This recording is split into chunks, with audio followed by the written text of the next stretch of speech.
Hey, this ain't a drill. Only time I'm playing is on the field. And when I'm on the field, no, I got mad skills. And you know we about to eat this a fast meal. Y'all gotta pay for this heat like a gas bill. We keep on coming back, so yeah, they mad still. Everyone sick, make them pay with some bad bills. Red, white, and blue like Superman, so you know we eating at the Super Bowl. Kill the competition, set up the funeral. Josh Allen catching all the shots you go for. We callin' blitz. Ready to start, we ain't calling no quits. I'm the #1 draft pick. A lot of y'all talk, but I ain't hearing it. Only listen to Keyshawn and his talk about the Bills. Dominating on the field. All our players got them skills. Buffalo gon' make a kill when we talk about the Bills. Dominating on the field, and our players got them skills. Buffalo gon' make a kill. What's going on? Welcome back to another live episode of the Post Podium Podcast, home of the all truth, no sodium takes. I am your co-host Aramis, and I'm just excited. No, this is 40 Keys. What's up, y'all? Hey, producer in the building. What's good, yo? In the tank top. In the tank top fever. Sun's out, guns out. Sun's out. Oh my god. I love it. He gonna put a camera on him. He got a whole sweatshirt on when I get done with him. Just kick the AC on, see him in there. Just guys, is the show done yet? Bro. What? Nothing. Okay. Was that a pause? We gotta get to the comments. That's what I was about to do. What's going on, Thomas? He says, I got the wife watching the show and she's a Steelers fan. We'll be good. Hey, there we go. Hey, Junie, you ready? That must have been really loud. Sorry. You ready, Junie? What, bro? Let's ride. Oh yeah. He ain't even there no more, but yeah. let's ride. Oh. Wait. That's worse. See that? That's worse. That's worse. Like the let's ride. That's what 2 years ago, 3 years ago. Yeah, it's 2 years ago. That's so long ago. Yeah. Key. With the finger sucking, he's still gonna be doing that in New York. What? I know. He's still what? Pause. That's what he did. That's what y'all just did. Unbelievable. You're not gonna try Trying to early pause key. me on the I finger got you. sucking. You're not gonna get him I early. screen pause as soon as you did it. Nah, I gotta get him. See, I but gotta I'm set a him nice up. guy. That's what I get for being a nice guy. Nah, Oh, Tommy, man. you know we got to eat them dubs over here somehow. I don't know. Big dubs over here. Actually, you know what? Speaking of dubs, Golden State Warriors just won last night. Me and Positive routine. Yeah, Big victory. they did. I'm feeling good right now. I feel good too. So, I know you do. Mm-hmm. So, I want nobody you in the know? chat, nobody in the chat to ruin our day, me and Pop's day, because we're excited. So, if anybody makes that rant today and makes me rant today, it's gonna be a serious problem. Oh, by insulting the The Dubs? Warriors of Oakland, Yeah. So, I mean, the San Francisco Warriors. they could try, but they came in as a what 7 seed? Oh snap, Spencer! Oh Yes, damn! he So did. you want me to go? Go ahead, Nope. man. You in the right place at the right time. Right. No, bro, He just crashed out on his podcast. What, yesterday that was? Oh, Speaking I of sure podcast? did. Oh, Yes. you did. Oh, you. Oh my god, yo, go watch it. Bastard for knowledge. Go watch him crash out. Oh man, this might be worth it. I like how the camera focused in on his finger, too. Right. Like as soon as he put the finger out, his camera was like, ooh. It was like, damn your face. Look at that finger. Roy Collins, what up? Yeah, what's going on, Roy? Yeah. All right. So look, we Matter of fact, I just thought about it. What? You gonna do Tabonius Lex's name. I'm gonna do Roy. And Spence is gonna be, oh damn. right, because pretty much every time he got something to say is, oh damn. Trying to make somebody rant. Here we go.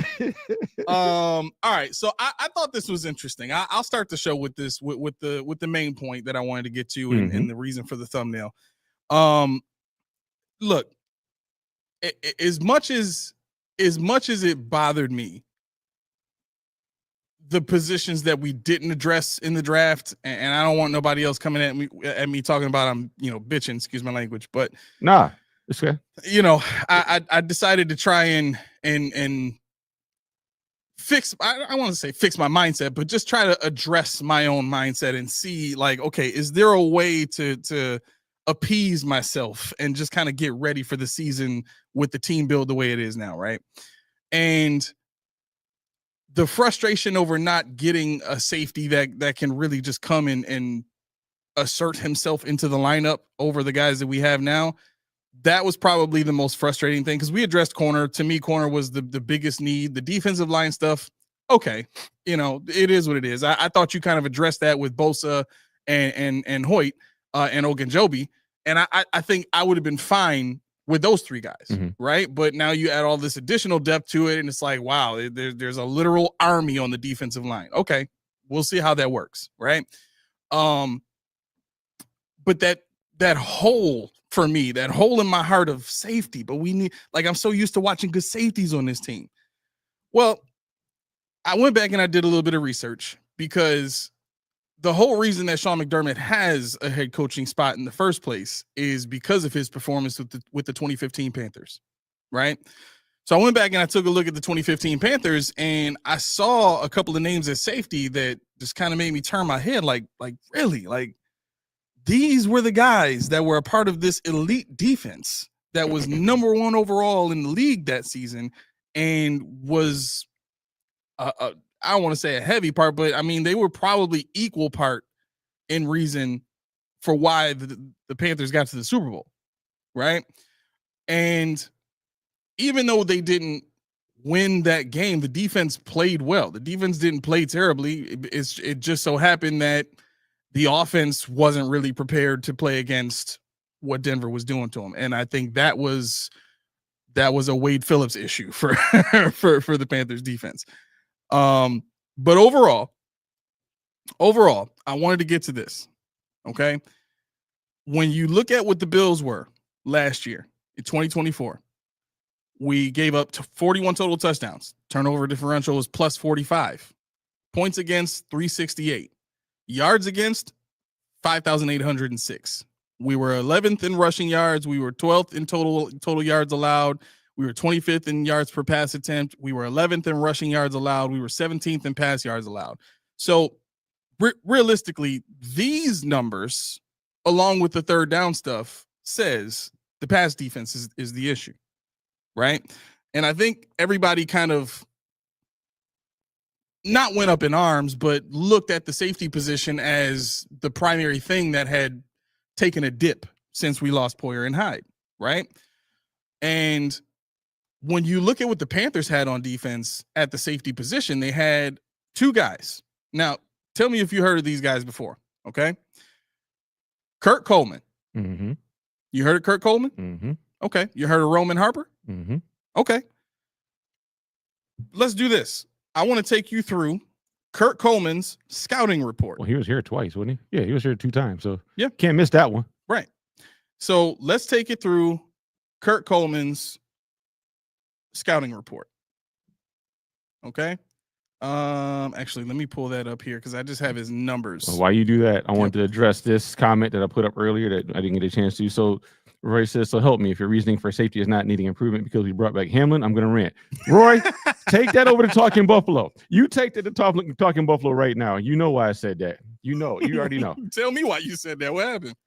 Okay, so basically, long story short, Pat Moran, which is Talking Buffalo's host, hated on Hamlin for probably 8-9 games out of the season. Hated that he was a starter. Said he wasn't a quality player, blah, blah, blah. So then Hamlin's dad gets wind of it. And Hamlin's dad, I don't even know what he said to him, but it's an ongoing thing. I'm not beefing with that dude no more. That's what the host says. So yeah, his dad is very protective, and I guess he poked the wrong bear. So that's why I said, because I know Roy watches Talking Buffalo. I see him in the comments sometimes, and so I was poking fun with him because he knows what I was talking about with that. Okay. All right. Yeah, I don't have anything.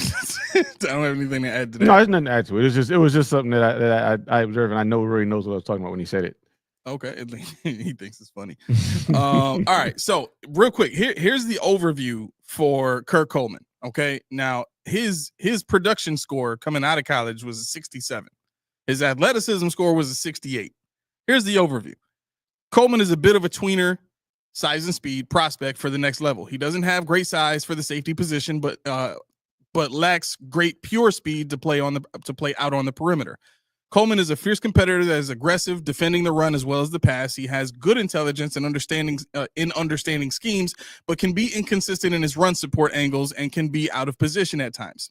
Coleman is quicker than fast and may best fit sub packages as a nickelback, as he doesn't have outstanding recovery speed and burst to cover top receivers. Coleman has solid ball skills, but needs to play with more consistency in his technique, his pedal, his pad level, his leveraging receivers and ball carriers. He should be a contributor on special teams as a rookie, but may take some time to get on the field defensively. Okay. His strengths. Coleman is a productive player. He's tough. He's a tough, competitive guy who plays bigger than his listed measurables. Solid athlete with enough ball skills to provide sub-package value. Displays the necessary intelligence to digest defensive schemes. Has shown leadership qualities throughout his time in college. His weaknesses. Coleman's an inconsistent reactor at times. He can be inconsistent with his angles of pursuit and caught out of position against the run. Only possesses average size for the safety position, but also lacks the recovery speed necessary to play in coverage on the perimeter. Who does this sound like to you? Somebody we have now. Was it Rap? No. Oh, to me, this sounds like Hamlin. Hamlin. Okay. I've seen Hamlin several times take bad angles on runners and not have the kind of recovery speed that you would want to be an elite playmaker in the pass game and, things like that, kind of late to his reads in a sense to be a playmaker, but usually finds himself in the vicinity to make a tackle. Mm-hmm. Right. So he plays disciplined, but he give us every one of our safeties. Yeah, pretty much. So you have this assessment of Kurt Coleman. Okay. Now, in 2015, Kurt Coleman had 7 interceptions. 7. Mm-hmm. Right? Can anybody imagine Damar Hamlin getting 7 interceptions? He almost had 3. Thank you. What's up? Right. So now let's go over to Roman Harper's scouting report. Now I had to dig deep. He was old though. Was he? He was old when he played. He was very old. Yeah. He had the full Gray Fox thing going on. Yeah. Right. I remember him very well. Okay. So I gotta. Matter of fact, he was so old. The reason why I remember him like a black dude named Roman. Wow. All right. So Roman Harper was out of Alabama. It says Harper has been a mainstay in the Bama secondary since his sophomore season. After a freshman season in which he totaled 42 tackles, Harper blew up as a sophomore. He was credited with 114 tackles to go along with an interception in 2003. He didn't approach those numbers in his final 2 seasons, but his impact was just as large. As a junior, he had 77 tackles, 7 for loss, and 3 picks. Before his senior season, Harper was voted to the Playboy All-American team, then went out and earned all SEC honors with 69 tackles, 8.5 for loss, and an interception. Harper is a pure football player. He has started 38 games out of Alabama and as intelligent as a safety as you will find. He reads and reacts very well and flows to the ball. Harper has a nose for the action and is always around the play. He is at his best moving forward, attacking the line of scrimmage and being a force in the running game. Physically, Harper is only average across the board. He projects as a strong safety, but lacks the bulk for the position. His speed, athleticism do not jump out at you either. He needs to work in coverage because he lacks the athleticism to turn and cover, and the speed to keep up down the field. This is a little blurry because I took a photo of this. Sorry. It says Roman. That's that 41 coming up on you. You gonna have them glasses next time we see you. I have not worn glasses in 30 years. I didn't know you ever had glasses. Yeah, back in. I didn't know that either. Yeah. Ain't no I can prove it. We all learn new things. Right. Okay, this is what it is. Yeah. Just like I learned about bacon. What? Bacon's not pork. Baking? Allegedly. Oh, baking. Yeah. Oh, that I bake. Oh, yeah, you yeah, baking? Yeah, that was a trip. Yeah, that was road trip. Why was that? I was like, because I knew you crashed out, bro. Right? I thought I'm your son. Right? Like, he said I used to bake. I'm like, wait, what? I gotta keep a little bit of mystery. Leave me alone. What's going on, Laura? Yeah, that's what I flipped out at, Roy. Playboy All-American team where they play the Hugh Hefner High. Yeah. All right. So last but not least, Roman Harper may not be the best physical specimen in the draft, but he knows how to play football. His instincts allow him to get to the ball quicker than guys faster than him. With the combination of talent at safety and him probably not possessing major upside, he will probably fall to the second day. At that point, he may be a steal. His ability to react and get to the ball carrier stands out, and some team will realize that. Now, that to me sounds like Taylor Rapp, to be perfectly honest. It sounds just like Taylor Rapp. So we know that Sean McDermott has a tendency to go after familiarity, right? It's part of the reason he's had so many guys come here from Carolina. It's part of the reason he's had guys come back from other teams after they left here. He looks for specific things and he likes things a specific way. And that's cool. But the relation to this particular situation when it comes to safety, Kurt Coleman's production in 2015, he started 16 games. Kurt Coleman started 15. He had 5 passes defense, 2 fumble recoveries, 73 combined tackles, and 2 tackles for loss. That's not bad for a guy at his age at that point, right? It's really not. But Roman Harper in that defense was the I can't think of another way to say this, so I'm just going to prepare myself for it. He was a lay the wood guy. Mm-hmm. Yeah, and Gabriel, you know what? He said, what blasphemy am I walking into? I wanted a safety in the draft. Yes. Yes. Now, I don't know. Put in the comment which one you want. I'll tell you, I'll let Aramis go fast, but let him go right back to it. But I want to know if you liked Malachi Starks, Andrew Makuba, or Xavier Watts. Those are the 3 I wanted. Go ahead, eh? All right. So the point here is Sean has already proven that he can do more with less defensively. While I don't agree with his philosophy, the proof is undeniable. His scheme can cause tier 2 players to perform well on the field. The fact that Kurt Coleman has 7 interceptions in 2015 also serves as proof of the scheme efficacy. All right. We may not believe that the answer at safety is in the building already, but if the rest of the defense improves like you all think it will, there's no reason to think we will see any major deficiencies from the safety position in 2025. Yeah. I really, truly think the answer is already in the building. And this is my way of kind of breaking away from this You're negativity. The olive branch, aren't you? Yeah, this is I really olive branch am. extension. I'm trying to show people that I can say good things about the team and be nice. I'm about to watch the sub go. But no, he's done with you. He's done. He's unfollowed you. He's blocked you on all social media. If you had his phone number, it's over for that too. No, but no, I agree. But here's why. Here's why I agree. The reason why our safeties, well, I'll do twofold. The first thing was when Micah Hyde and Jordan Poyer came, who thought they were going to be Micah Hyde and Jordan Poyer? Who thought that was going to occur? I mean, I like Poyer coming out of Cleveland that year, but I don't think anybody else did, and I don't think anybody else knew who the hell he was. Right. Micah Hyde was like a converted tweener safety cornerback kind of guy. So you're like, okay, whatever. This is a holdover for what? A holdover for the next 8 years. Mm-hmm. But what happened to make Micah Hyde and Jordan Poyer so great were the people playing in front of them. Those guys were less than, for the most part, Levi Wallace, Tre'Davious White. But see, what I like about your point, but what I also like about the draft, this is where I am positive, not being for any potential reason, but because it's true. I think the reason why, this is not quite Spin. The reason why I agree with your notion that we don't really need the all-star safeties is more of a luxury, is because of the massive upgrade with Hairston. Yeah, massive upgrade with I hope he makes it with Dorian Strong. Mm-hmm. Those are the 2 I'm really interested in. The guy from Ohio State, which I always forget his name, he should probably fit into safety somewhere. Jordan Hancock, he should fit into safety somewhere. I want him to. I actually really hope that he turns out to be a much better safety than he is corner. I think that will work, but I really want him to move because I think Strong can only be a corner. Strong's corner projection is what we need on this team. If he can play zone, then we'll be okay. He's not that great in zone, but he's an excellent man cover. Okay. So excellent man cover. He's probably the best out of the 3 we got. But his zone leaves a lot to be desired. Well, they picked the guy that actually, how can I say this, politically gets the opportunity to develop, because Elam was a first-round pick. That's not a guy you just let develop for years. Yeah, that was a reach. He was a third. Some people had third round, second. Some people had third round. Yeah, wow. On Elam, and they had to get him for whatever reason. So they did. But no, I saw your thumbnail last night. I'm like, oh, I'm about to rant now.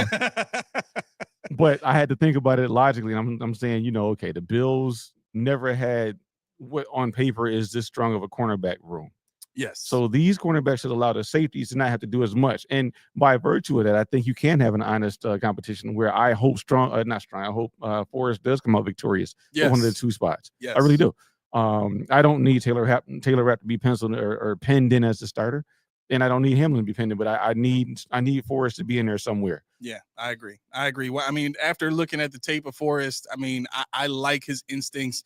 To me, he would be a better cover version, realistically, of Taylor Rapp. Yeah, you know what I'm saying? If you took Taylor Rapp and upgraded him in coverage, that's Forrest. So I mean, he's a hitter, but he has better instincts to me. Yeah. He's got better ball. What do you call it? Ball skills. I think if you look at his 2023 tape in Washington, that will show you a better indication of what you can expect. 2024 was a lost season, but I think we might have gotten a steal there, and I hope that they do see enough of him to re-sign. I hope he shows enough to be re-signed after this season. Right. And that, I mean, realistically, that has to be the hope.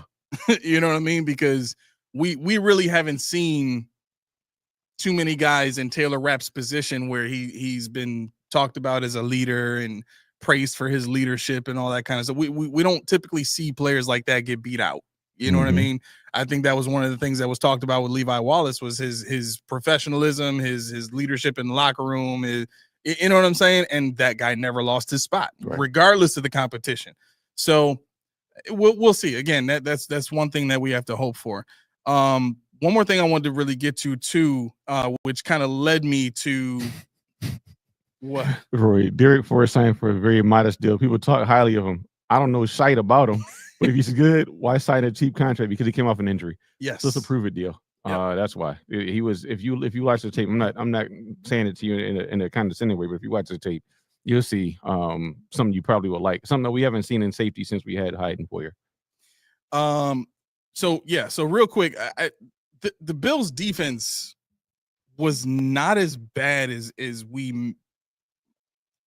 Should I say it that way? Not as bad as we made it out to be, or maybe not as bad as everybody thought it was. And I think everybody thought it was, because we didn't. I really don't think you guys can call me out if you want. I don't think I made it sound horrible. I mean, there was a lot that I wanted out of it, but I don't think it was horrible. Was it the reason in the playoffs why we lost? No, but I mean that's another. You could say yes, okay, sure, but that's another reason why I asked that question on Friday. Was it coaching or is it personnel? And I said coaching, because while they didn't perform when Benford goes out, all is not lost. You got to be able to pivot. Right. You got to have guys in there that you might not be as good as Benford, but you got to have guys that can fit in there and not just give it all up. Right. So I got a comparison here from the 2024 Buffalo Bills. I've got the Broncos defense and the Chargers defense. So Chargers defense was number 1 overall. I think the Broncos were right behind them in the rankings. And the Bills were kind of middle of the pack, so to speak. Right. So for 2024, the Bills total touchdowns given up, they gave up 41 touchdowns. Their turnover differential, they were plus 45. Right. Points against, they got 368 points scored against them. The yards against, they gave up 5,806 yards. Okay. Now, the yardage seems like a lot until you go to what the Broncos gave up. Okay. Total touchdowns given up for the Broncos, 32 touchdowns. Their turnover differential was plus 11 for that defense. Okay. The points against, 311, right? Compared to the Bills, 368. It's not that far off. Yards against, 5,391. Again, not that far off, right? Here's where it gets better. So Bills gave up 41 touchdowns. Chargers had the best defense in the league. They gave up 31. The turnover differential, now mind you, when I calculated this, I'm not counting, fourth downs and punts and stuff like that. It's just strictly fumbles and interceptions, right? So the Bills in turnover differential were plus 45. The Chargers were plus 24. The Bills were way better than the Chargers in turnover differential, right? I mean, obviously we know the Bills are number 1 in the league in turnover differential, but still, points against, 301. The Bills gave up 368. Not that far off. Yards against, 5,514 yards versus the Bills 5,806. So the Chargers gave up more yards than the Broncos did. Yeah, I mean, I think Kevin hit on the head, and I was going to say that the offense scoring so fast didn't help the defense at all. Yeah, it it was a sense where, if their other team is going to be on the field, they're going to put numbers up. They're going to do, but it's not going to be an average thing. It's going to be a chunk number. So yeah, I think it's kind of skewed when you're scoring 40 points a game or whatever it is. The other teams, you're obviously scoring for some reason, right? Because your defense isn't stopping a nosebleed. So can they be improved upon? Yes, but Yeah. I mean, they had a base, a base that needs to be cultivated. Yeah. A base that needs to be repaired, some tinkering here and there. Mm-hmm. But they had a base. You being real nice, bro. You being real nice. And this is the point I got to say. No, we didn't talk about being extra positive today. This is just how it came out. I just figured I'd give it. I would take a change of pace on a Monday after such heated debates on Friday. I know all of you like the show. I really appreciate that. We got a lot of great feedback from that show. We will be doing more of that, but that's going to be a network thing. It's going to be a Buffalo fan base network thing. So once we start announcing all that stuff, right now we're working on promotional videos and all that, and we're trying to get as much traffic as possible to go over to the Buffalo fan base YouTube channel. Once we start those things up, I know I'll be involved in some of them, and if you want to pop up, I'll be somewhere. I'll be somewhere. So so that's gonna be Laura, pipe down. Okay, that amazing was a little. I mean, they're not here, so we're not amazing. What you're saying, right? Exactly. I mean, you could have did that in lower caps. The special guests were amazing. Right? Okay. With hard eye, we stars liver over here, and everything. we just suck. So I want to drive this point home with this. Okay, the Panthers defense in 2015. Now, mind you, I'll give you the Chargers #1 defense overall in 2024. Right. Just to recap that, total touchdowns given up 31, turnover differential plus 24, points against 301, yards against 55-14. Okay, Panthers in 2015. Now this was the #1 defense that year, and just pull it up here. Okay, this was the #1 defense that year, made it to the Super Bowl. Right, total touchdowns given up 32, turnover differential plus 22, points against 308, yards against 5,167, right? Now, this is a Sean McDermott defense. Now, here's the thing that I really wanted to get to kind of get back to our our side of the conversation, so to speak. Mm-hmm. The roster that team had, if you look at the roster they had, their defensive starters, Charles Johnson, great pass rusher. He was only 29. Starlo Tulele, 26, run stuffer. K'Wan Short had 11 sacks that season. He was 26. Jared Allen contributed 2 sacks. He was 33 at the time, so he was towards the end of his career, but still, great run defender. He was one of those guys that was just as good at run defense as he was pass rush, right? So that defensive line could really stifle an offense in terms of run game, and then getting that pass rush up the middle with K'Wan Short. And Charles Johnson for the most part. The linebacking core, Shaq Thompson, who was a great young rookie at the time, 21 years old, but he started. Luke Kuechly, obviously everybody knows who Luke Kuechly is. Thomas Davis, everybody knows who TD is. They had Peanut Tillman on that squad. Okay, he was the #1 corner. Guess who was on the other side of the field at that time? Josh Norman. Your corners are Peanut Tillman and Josh Norman. And then obviously safeties, Roman Harper and Kurt Coleman. Right now, this is also a defense that had Mario Addison and some of these other guys, Coney Ely on the defensive line. Like, we saw these guys play in the Super Bowl, and we saw Coney Ely for sure show out in the Super Bowl. Mm-hmm. So it's not like Sean didn't have blue chippers. He had blue chippers all over the place on this defense, all over the place. Right. And so what I'd like to just offer to people, because I don't want to get into trying to enforce this and people get mad at me and call me negative. I'll do it. Okay. I would like to offer that the Bills could stand to get 2 or 3 guys on the roster up to the level of a Luke Kuechly or a Thomas Davis or a Peanut Tillman or a K'Wan Short.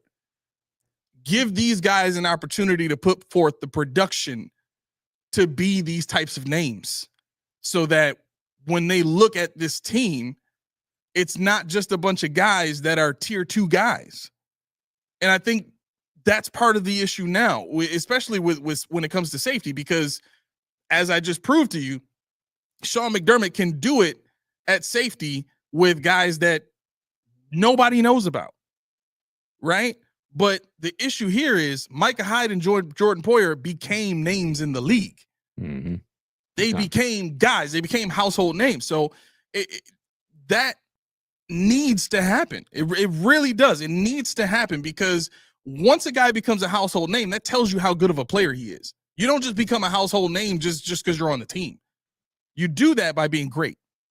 So whatever it takes, give these guys the reps, give these guys the opportunity, scheme it up for them, whatever you got to do to make these guys household names so that the entire team has somebody to rely on in crunch time against guys like Patrick Mahomes.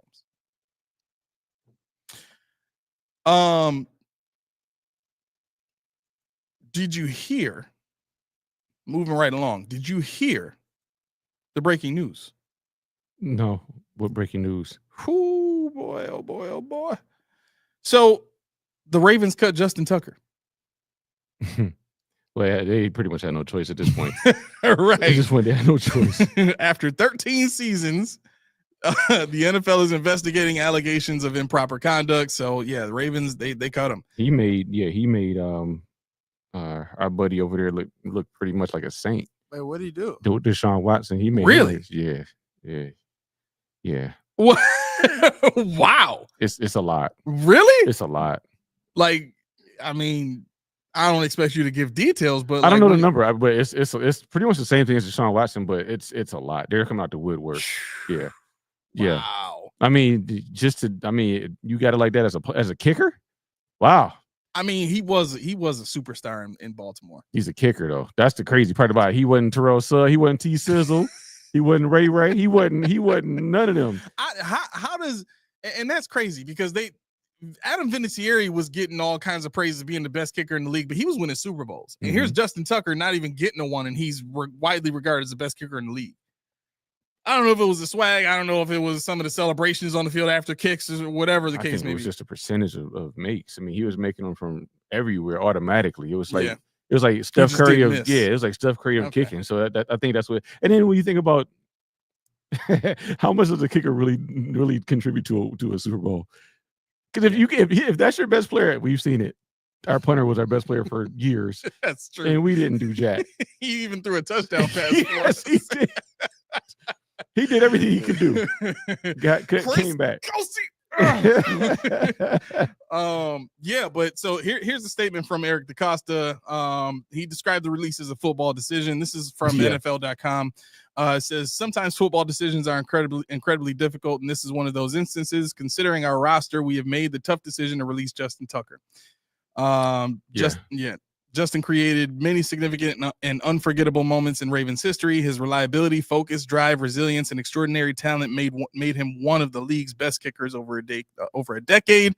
Then he goes to say, we are grateful for Justin's many contributions while playing for the Ravens. We sincerely wish him and his family the very best in jail in this next chapter of their lives. And yes, they did. Who asked that? Spin. Yeah, they did draft a kicker. I'm looking right now to see where they took him.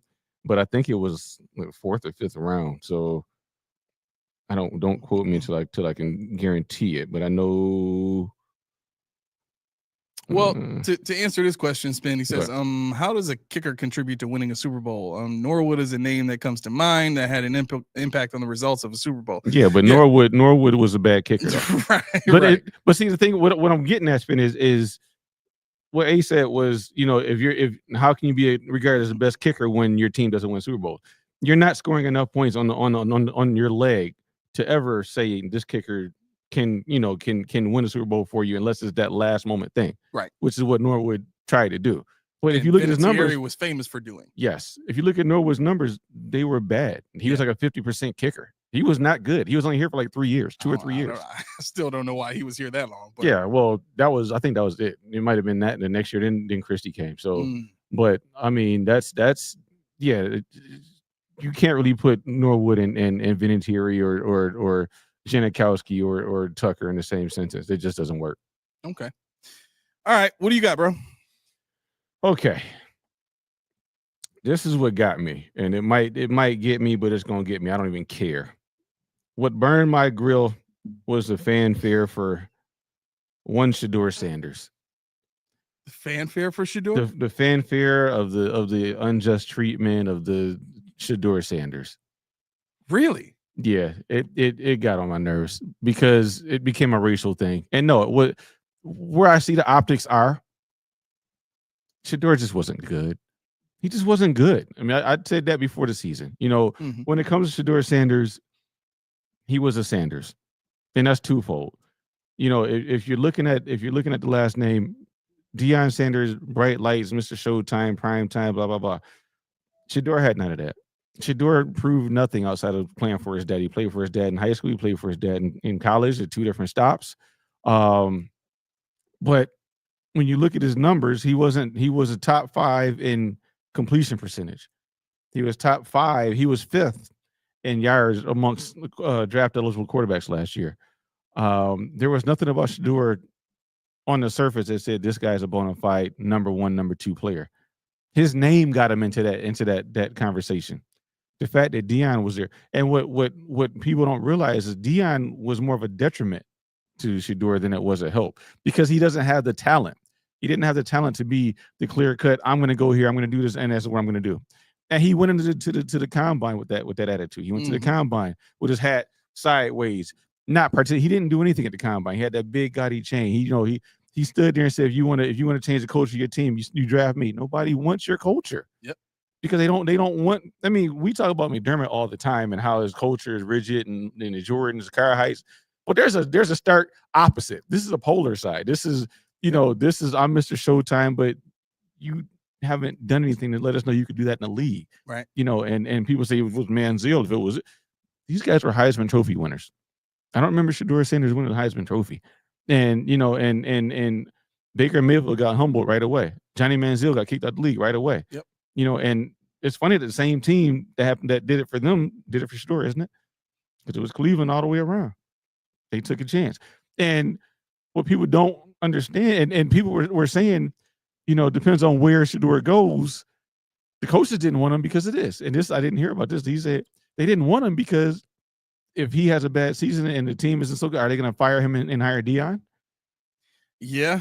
Chris Carter was talking about that. Yeah, are you going to fire this guy and hire? I'm not going to get the guy that can get somebody that's going to bring fans in the stands. Wear sunglasses. You got 80,000 people with these sunglasses on with these gold rims.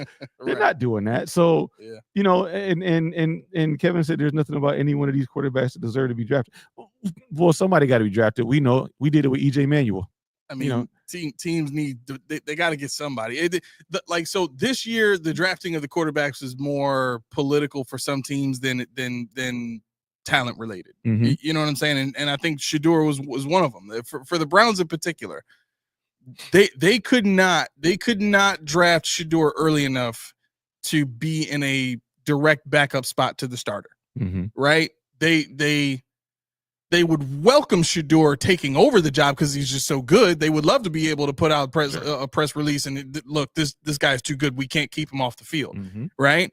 But it works better in the Browns' favor if he does that as a 5th round pick as opposed to a 2nd round pick, because the expectation is higher. But the other part of that is the Cam Newton effect, right? When a guy has that much personality and that much juice in the culture. Let's just say it like that, right? It's hard to have that guy as a backup because he can make noise without having to make noise. Yeah.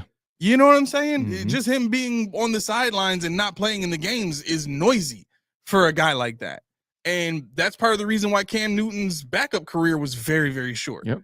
So I think what the Browns did is what any team would have to do to be able to justify giving him a chance at a starting spot. You've got to be in a very bad quarterback situation and just put him in a room full of 20 quarterbacks and just throw a pencil in there and say last one standing wins. Right. Yeah. You know what I'm saying? It's sad but true. No, Laura, you hit it on the head. Laura said Shadur tanked interviews on teams he didn't want to. He didn't tank them. He just didn't go. You told me he wasn't going there. No, that's not standard. The standard, and I talked about this going into the combine. You have to be humble. You got to be hungry. And I know that's McDermott's thing, but it's true. You have to, because you're auditioning for a job. We talked about this years ago. You're auditioning for a job. I'm not going to go into where haven't I worked yet? Let me see. You're not going to go to JCPenney's and say, you know what? You got 30 schmucks out here, but if you want to change the culture of JCPenney's, hire me. Yeah. They can be like, thanks, but no thanks. Get out. Right, exactly. And they're not going to let you shop there no more. And OLI, he said the kid has no personality. No, he does not have a personality. And the thing is, if you, I showed you, I sent you a couple of videos with him working with Cam Ward. And Cam Ward was like, yo, you BSing. You wasting time. You slacking. This is the guy that went number 1, who's not that great, but he had to drive. And you got Shadur laying on his back and chilling this and third. And why? Who told him it was a good idea to go get a draft room in his basement? You remember that? He had the little cutout with the couch and the VIP thing. Nobody wants that. And when you're Deion Sanders and he already vetted it. He said, if I get drafted, later than this round, I'm going to go play baseball. Or if I get drafted later than this pick, I'm going to go play baseball. But they knew he was already eligible. He was good enough to be a number 1 draft or whatever, first round draft pick in baseball. So it was like, okay, but he's intercepting everything. He's returning all the kicks. He's got the flair. Nobody can stop him. He's locking people up. Yep. He had star all over him. Shadur had none of that. And what made him better than Shiloh, he's a quarterback. And he's younger. Whitetown Kings. Before we forget, we don't want to. Yeah, we apologize for not, for not getting to the comment Friday. It was just a lot going on. Yeah, if you remember what it is, put in the comments here, and we don't do any super chat. Just let us know it was a super chat. But yeah, man, hey, Whitetown Kings just showing us some love from last week's episode. I really enjoyed listening to y'all brothers. Hey, I appreciate you. I was working the hell out of this keyboard over here. That was my role on Friday. But no, yeah, I think Shadur has a lot of work to do before he gets to even be known as Jameis Winston, before he even gets to be known as name him, you name it, because they let him know, right? Hey, you gotta work. Your dad ain't here. Yeah. Nobody's. We don't have a team full of ex players to be your coach like they did at Colorado. And Justin Hunter or Travis Hunter, he did the work. Travis Hunter, see, everybody, well, how Travis do it? Because Travis is not Deion's son. Travis is a nerd. Travis is being played by his girlfriend. I didn't say that. But the thing is, Travis did the work. Right. He was an excellent wide receiver, excellent cornerback in college. Whatever he decides he's going to do, if they really let him play both sides in the pros, fine. But I think there's a stark difference between Travis Hunter and Deion and Shadur Sanders' name, Lil Deion as they call him. When I used to work with my dad, funny story. I was 21 years old. I started working with my dad, and if he's watching this, I don't care because I'm telling you. I was always Richie's kid because my dad was there for 25 years, whatever it was, and I was the little peapod because I grew up there because he was always there, And then as I got through there and I got better and better and better, they're like, wait a minute, that's Richie's kid. No, that's Key's dad, because now the paradigm shifts. Now I'm the known one, and Shadur. Now you got to be the known one. You got to lay your own path. Yeah, I'm not a junior. My son's not a junior for a reason, because you got to lay your own path. Right. Obviously people are going to know you because they know me, but I don't want them to see you when they see me, unless you're like 9, as Junie says, 9 feet tall and whatever the case may be. But the point is, 10 feet tall. Huh? You're 10 feet tall. 10 feet tall. I'm sorry, I had a growth spurt. Yeah, there you go. The point is, in the matter is you got to pay the price. And then next thing you know, I was actually in charge of my dad at one point. Really? Yeah. So if we got mandatory, so I had to tell my dad, like, yeah, Dad, I'm gonna need you to stay. Everybody thought it was funny because I never called him by his first name. He had to ask me, could he leave? And I said, Dad, no, I can't let you go. Nah, I can't do it. Junie, if you ever think about asking me to stay, wait, what? I mean, we fortunately for me, we will probably never be in a position like that. But wait, hold on. You ever in your life think you gonna tell me to stay late? Nah, bro. Nah, you I gonna have to fire me and then find a new place to live. You said what? Right. Okay. All right. I would never say I'm that. gonna see you when I get I home. had no choice, Judy. I would never say that to you.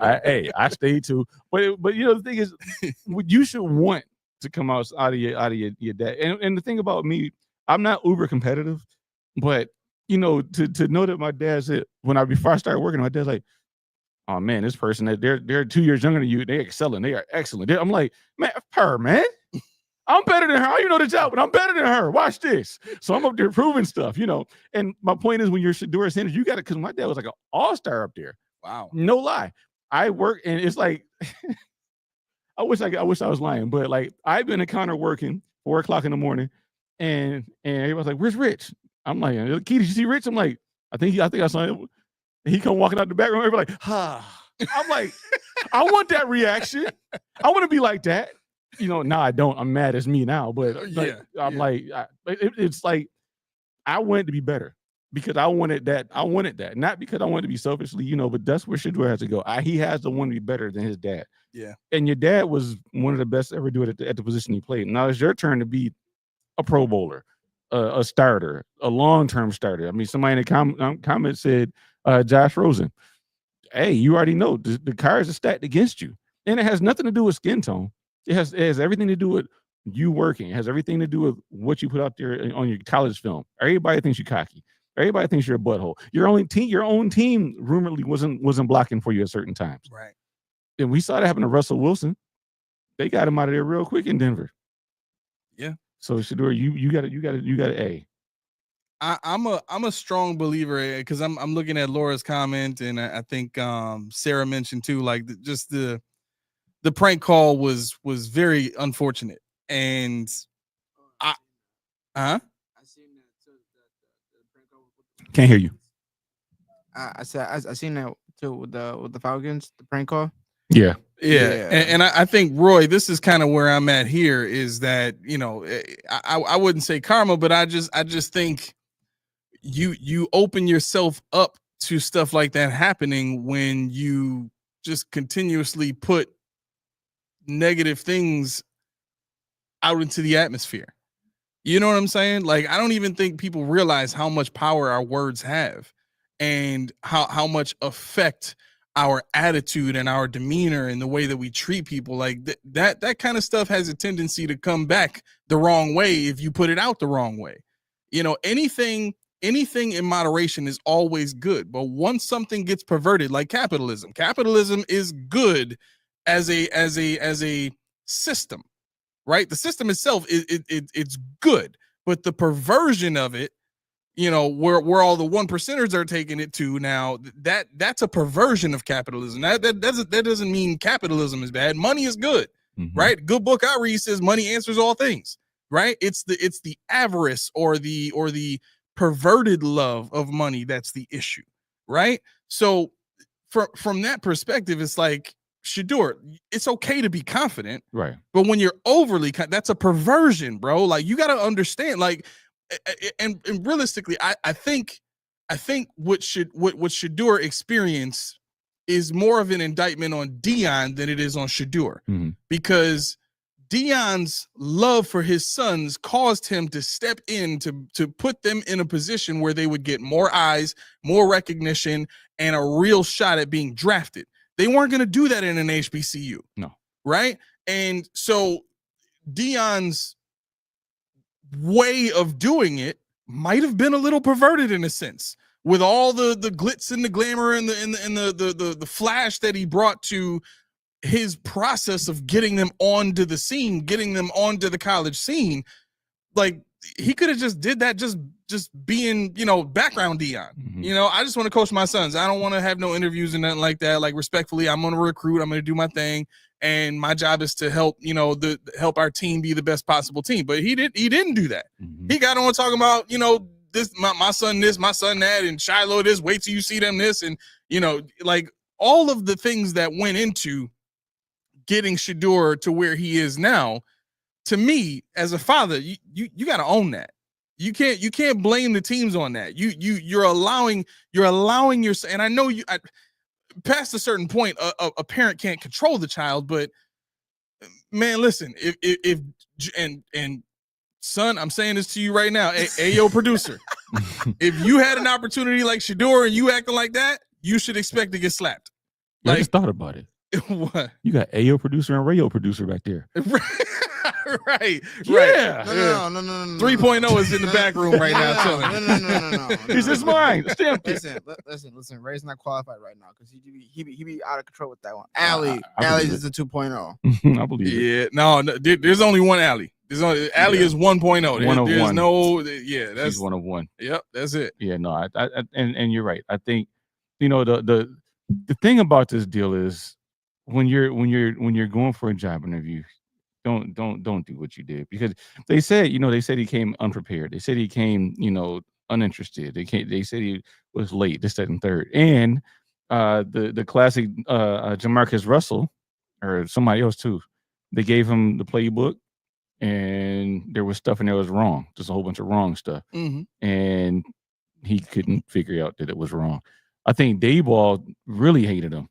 That was the one. Dayball really, because it was something about he gave, because I think it was Dayball with what's the Washington quarterback? Jaden Daniels. Jaden Daniels, when he said X, Y, triple left, blah, blah, blah, blah, blah. Now recite it back. He said Z, Y. He's like, no, F, Y. He's like, that's right. Sorry. He's like, no, so keep going. He said, okay, so where do you throw here? He said, I'm gonna throw a touchdown. See, that's different. Right. Because in college, that's what you did. You had this star, that star, this star, and you produced, and you're doing it in the league, and they could see it. They could see it. But with Shadur, it was, he doesn't have the arm strength. He doesn't have this. He doesn't have that. He's that. And so it's like, okay, we're poking holes. So the whole time I'm in a press room, when I got people listening to me, I'm gonna be like, yo, I know I might not have the strongest arm. I might not have, but this is what I do have.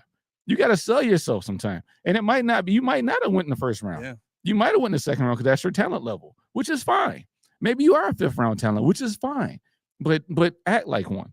When you're not, when for a fact, and the thing about him is, well, let's see, he said Sarah said Dayball used to literally scream in Josh's face at the top of his lungs. You're right. And look at Josh. And guess what? Jordan Palmer. And guess what? Dorsey was not as an OC, but as a quarterback coach. This was the village that they put around Josh. And I think Josh is supposed to be working out with your boy from Indy, Richardson. I heard he was working out with him and his team. He's going to work with him and his team. Yeah. So we'll see what happens. But you saw Josh in year 1. Josh was not JA-17 Winter Soldier. Josh was Year 2, Josh was, all right, we got 3 more years. Right. Not as bad as last year. Not there yet. We'll see. But 2020 happened. You get them with the right people in the right system, with the right love, with the right, we believe in you. Yeah. Look what you got. And he had the tools. And if you look at Josh in every system, I know everybody says Josh could win but he still has flaws. Mm-hmm. But they know how to work with the flaws. That late throw, and not throwing on with anticipation, he can't because he throws too hard. Right. If he threw the ball early, it'd be the next time zone. It would be somewhere. So so that's the thing. And receiver gets hit in the side of the helmet. So that's what happened to Sammy Watkins.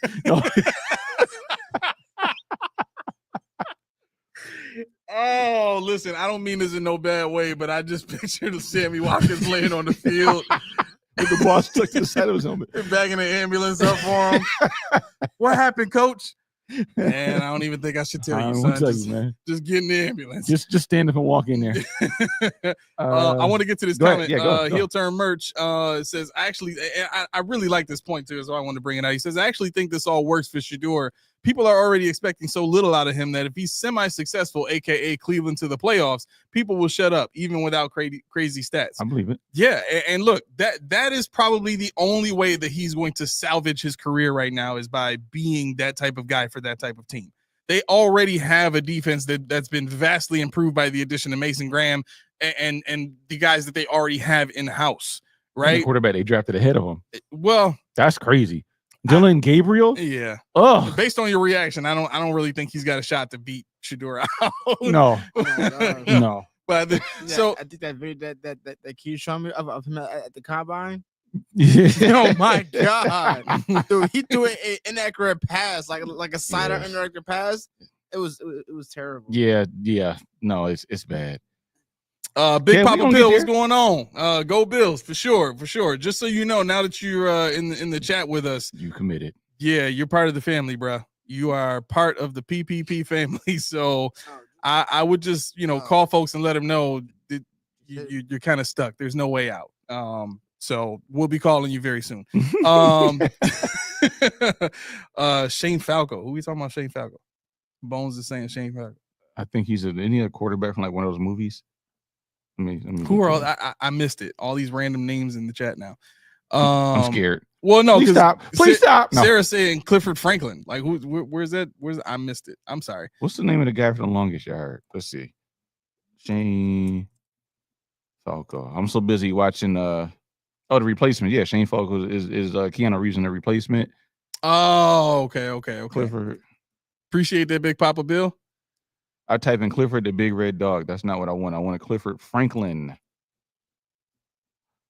Okay. Replacements too. So let's get to Elijah Moore. I want to talk about E Moore. Not Elijah. E Moore. Yeah, let's do it. Explain yourself, bro. We want to talk about Kev wants to talk about E Moore. No, it's just Elijah Moore, bro. No, but his name is Elijah. He didn't put that in there. He meant Everett Moore. So the whole time we talk about this guy has to be E Moore. Got to be E Moore. Okay. And you can't use any of the stats from the Jets. You can't use the stats from Cleveland. It's got to be he's gonna get cut. Whatever E Moore did. If you don't use any of that, he's gonna get cut. I don't know. In this wide receiver room, I'm not sure. See, you shouldn't have said that. You shouldn't have said that. I start just so everybody knows. I started off the show trying to be nice. I just want everybody to know it's not me today. It's really not me today. No. I'm trying as hard as I can. Now, you know, it's funny. I'm not salty at all about the pick. I'm just poking fun, but the wide receiver room is bad. I mean, let's call it what it is. You think it's bad? Not in this offense, but if you're talking about other wide receiver rooms, yeah. Here we go. Ren, you ain't said it all day. Here we all go. day you ain't said nothing. And now you gonna pop out when I'm negative. Go back. See, the issue here for me is this move forces a platoon approach to wide receiver. That's where I'm at with it. Right? And I think it's kind of the same thing for the defensive line, right? Because here's the inevitable part about playing platoon at whatever position, right? If you do that, you tip your hand to the offense or defense. So let's just deal with the receiver room. You're tipping your hand to the defense on what type of play call to expect. I mean, obviously, if you have a speed guy on the field like that, there's going to be some element of speed distraction, which based on the tape review and stuff like that teams are going to do on this offense, they're going to have a great guess on where the ball's going to go just based on the personnel on the field, right? The idea of having a number one receiver, a number two receiver, if you're running a 12, your two tight ends just being who they are all the time. They're the starters. They're on their first, second, and third down. The reason you do stuff like that is so that you don't have to tip your hand in what you're doing. Right. The only reason you would give any additional information to a defense from a wide receiver room standpoint would be if you're going from a 12 to 11 personnel and you put another receiver on the field. Right. But the way it used to be, and I'm not trying to get off my lawn guy, but the way it used to be was if you put more receivers on the field, you did it because you had to. Right. You didn't necessarily do it because you wanted to. I mean, you would typically have two receivers that were good enough with a run game that was good enough and a tight end that was good enough to sustain the offense. But this idea that we're going to put Elijah Moore on the field on certain plays and we're going to take him off and we're going to put Keon Coleman, outside on certain plays. Look, Joshua Palmer, in my opinion, is the number 2 behind Elijah Moore. I think Elijah Moore is that good as both a route runner number and 2 a speed behind threat. Elijah. Yes. So you're not putting Keon on the field, or you're saying just on that Z part? That's kind of my point. Is in terms of accomplishments in the NFL, I think Elijah Moore is the best threat overall, and I think Joshua Palmer is the next best threat after that. So if I'm putting an offense on the field, I want my best threats out there all the time. So my number 1 would be Elijah Moore. My number 2 would be Joshua Palmer. Where the heck are you putting Keon Coleman? You see what I'm saying? And that's kind of the frustration for me is okay, well, you still got to put Shakir on the field. So now you're just running 11 all the time? You didn't want to do that when Dorsey was here. What happened? Mm-hmm. So that to me is the issue with signing Elijah Moore when we did, and the signing of Joshua Palmer, because if you had left Josh Palmer in free agency and gotten Elijah Moore, now I can see, okay, you got your speed threat, you got Keon Coleman that you drafted last year. Those are your outside guys. You got Shakir. If you want to throw Curtis Samuel into the mix here and there, that's how you've used them anyway. Well, how about this? How about if Elijah Moore pans out, you can get rid of Curtis Samuel and keep Elijah Moore on a contract. He's younger. Yeah, but you're still in a position where Keon Coleman's not going to be on the field that much, in my opinion. I mean, the Bills may just put him out there in certain packages. I mean, I would love to see him and Shakir share the slots, because if Kincaid's not going to do it, if Kincaid can't play the game that they want him to play, I think that's going to open up a door for Keon Coleman. I think, if you look at Kincaid and what he's able to do in the intermediate game, over the middle, just sitting home there, he's going to eat. But I think they really want to have a guy that runs the seams, because they don't want Dawson. Who was it? Big Papa Bill said we need our damn tight ends to step up as well. They ain't that right. But the thing is, Dawson Knox does when you call on him. Yeah. And Kincaid, when used the way he was used before he got drafted, he steps up too. He had 80 catches in 2024 or 2023. Injury but now you're talking about taking your number 1 receiver off the field. That's on them. They got to figure out how to like putting him outside for some reason. I don't get that. Shakir? Yeah, I know. That's the thing. I mean, if you don't want your tight ends to play, or if you don't think your tight ends can do what you ask them to do, that's what I'm saying. Move Keon inside, Shakir inside, and put your 2 speed on the outside. And this is where I think I put it in a X I answered last week or so. Kev said there's no number 1. You're right. You never say that. I'm sorry. But when you look at Coleman, or not Coleman, Samuel, and you look at Chenault, if you would have got Savion Williams, that kind of player, they're all the same kind of gadget player. Williams is 6'5", and Chenault is 6'1", 230. Yeah. So he's really built like a power back who runs like a power back who can catch.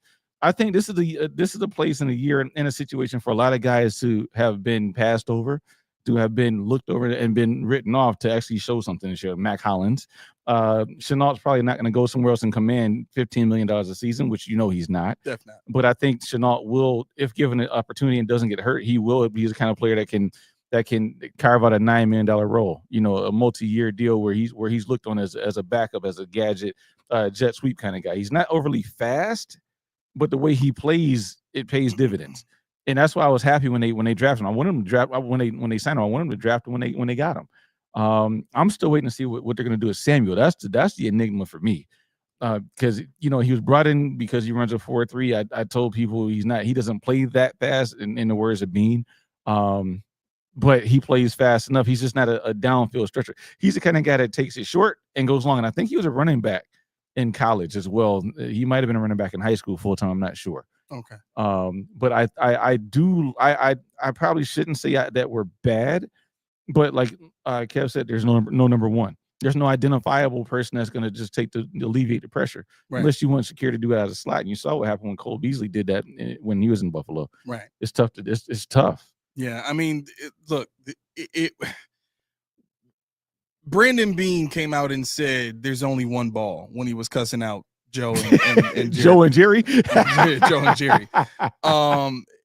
The idea of there's only one ball, wouldn't that preclude you from putting so many guys on the roster that are good enough to get the ball, or employing a system in which everybody eats? I mean, if there's only one ball, wouldn't you want to go get 2 really good receivers? Yeah.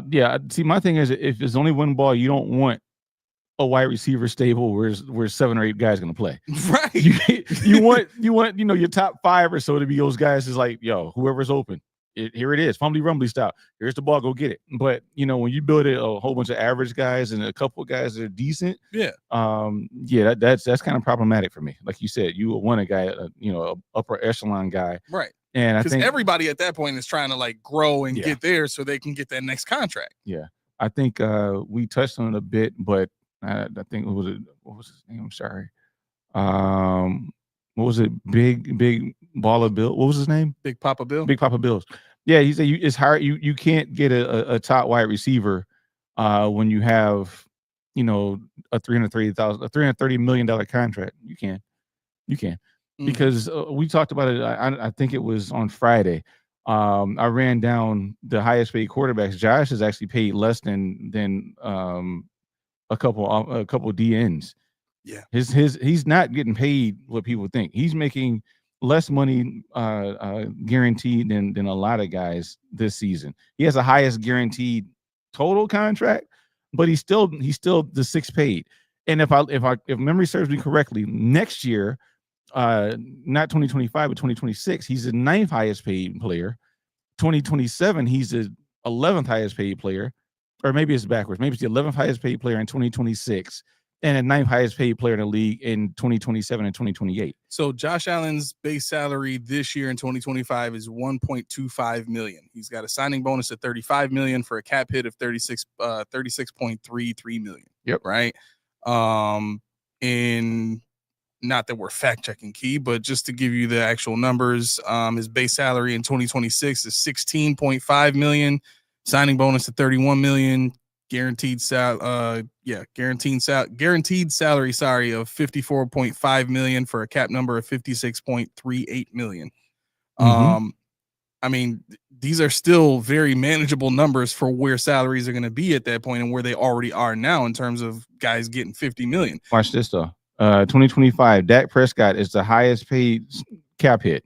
Matt Stafford, 2nd highest. Joe Burrow, 3rd highest. Lamar Jackson, 4th highest. Kyler Murray, 5th highest. Geno Smith, 6th highest. Kirk Cousins, 6th highest. Tua, 8th. Max Crosby is 9th. Justin Herbert, 10th. Then Josh Allen at 11th. Now, if you take that to 2026, same cap hit. We're looking at Deshaun Watson, $80 million in 2026 for Deshaun Watson. Patrick Mahomes, $78 million. Lamar Jackson, 74. Dak Prescott, 74. Jared Goff, 69. Derek Carr, 69. Kirk Cousins, 57. Tua, I'm getting out of breath. Tua, 56. Josh Allen, number 9 at 56. Now I'm just going to go one more year for you, just in case you're wondering. Lamar Jackson, $74 million cap hit. Patrick Mahomes, $74 million cap hit. Dak Prescott, $68 million cap hit. Justin Herbert, $58 million cap hit. Kirk Cousins, 57. Jared Goff, 54. Tua, number 7, 53. Josh Allen, number 8, 53. Now, why do I have those numbers? Because in looking, all those teams, Patrick Mahomes, he has Juwan Taylor, Chris Jones, Trey Smith, Travis Kelce. Eagles, Jalen Hurts, Lane Johnson, A.J. Brown, Jordan Mailata, Darius Slay. Bengals, Joe Burrow, T. Higgins, and Jamar Chase. Yep. Trey Henderson, Orlando Brown. Ravens have Lamar Jackson, Roquan Smith, Mark Andrews, Nnamdi Madubuike, and Ronnie Staley. Cowboys, Dak Prescott, Micah Parsons, Terrence Steele, CeeDee Lamb, Trevon Diggs. And I mean, I can keep going, but what I'm getting at is these contracts aren't coming off the books anytime soon. Right. They're getting guys. The problem with what Big Papa's saying is, can I call you that? What he's saying is, it's hard, and I think what you mean is it's hard when you have these dead caps. You had 31 for Steph. You got Vaughn with a dead cap. You got these guys that haven't been on the team in years. You're paying Trey White twice, basically. Yeah. So the contract, and that's when Mookie was talking about the salary cap was bad before Vaughn. It wasn't, because we didn't have the dead cap that we started accruing. We didn't have to restructure everything. They did the roster surgery in 2018 just to make sure that the cap would be straight for everything they wanted to do after that. Right. So and now we're doing cap surgery because we have no other choice.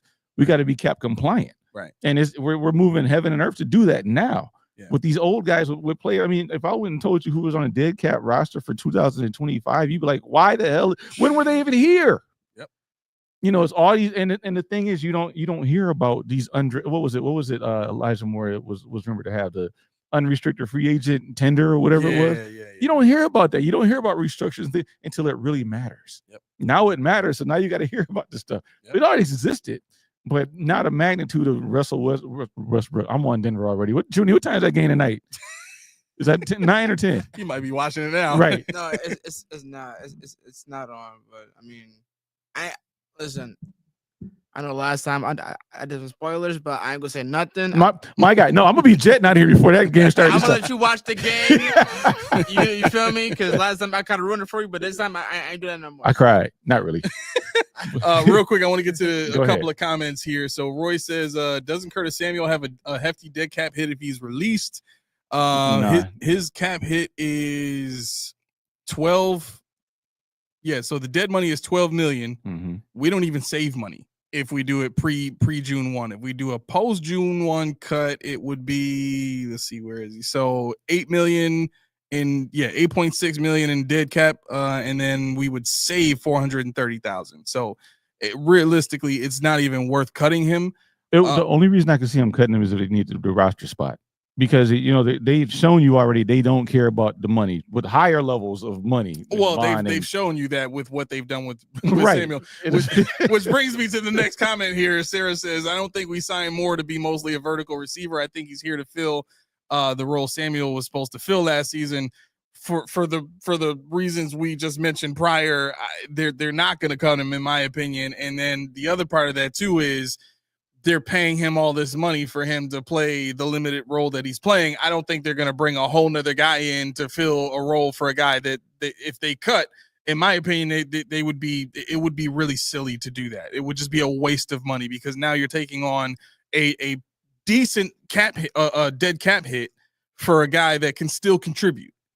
Yeah. I mean, I think, and this is going to sound very weird. I think, he's safe unless Chenault does something ridiculous or Chenault really turns their attention, because that's the only player on this team that I think really can be asked to do what they asked Curtis Samuel to do. So I think it comes down to those two, and I do think obviously Samuel has upper hand on that one. Yeah. I like this point too. OLI says Bean hides his losses in dead cap. Yes. Yeah. Yes.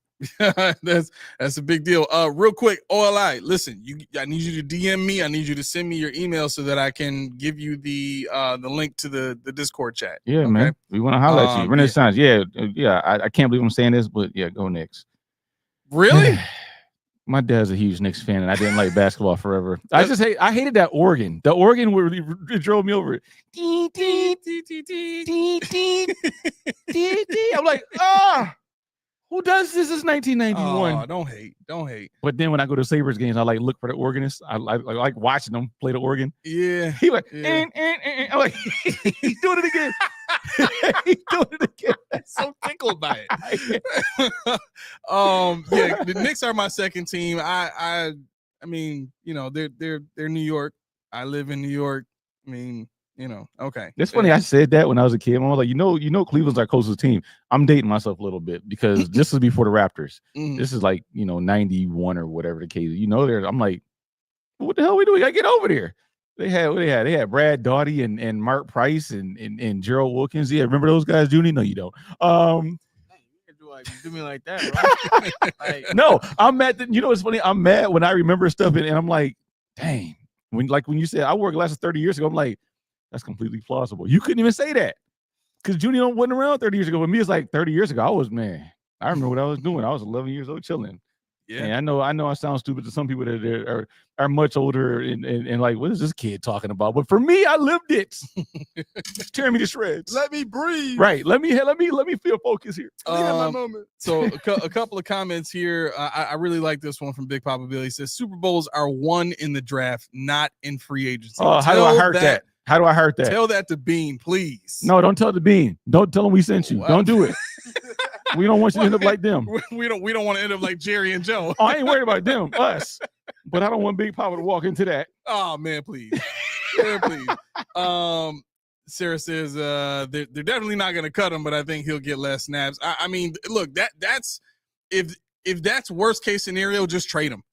You know what I'm saying? Because for this guy to get less snaps, making $8 million a year, I mean, part of the reason that part of the other reason I have such a big issue with this everybody eats thing is now you got Joshua Palmer making $10 million a year to share snaps with Elijah Moore and Keon Coleman and Curtis Samuel and whoever else they want to throw in, Tyrell Shavers and the other practice squad guy that they brought up last year that played a little bit. Like, why? Why does the money have to go to these guys that cost so much more when you could just go in the draft? This is exactly what Jerry and Joe were talking about in the first place. They wanted to know why the focus was on these second tier guys. We know it's Jeremy. We know. We know.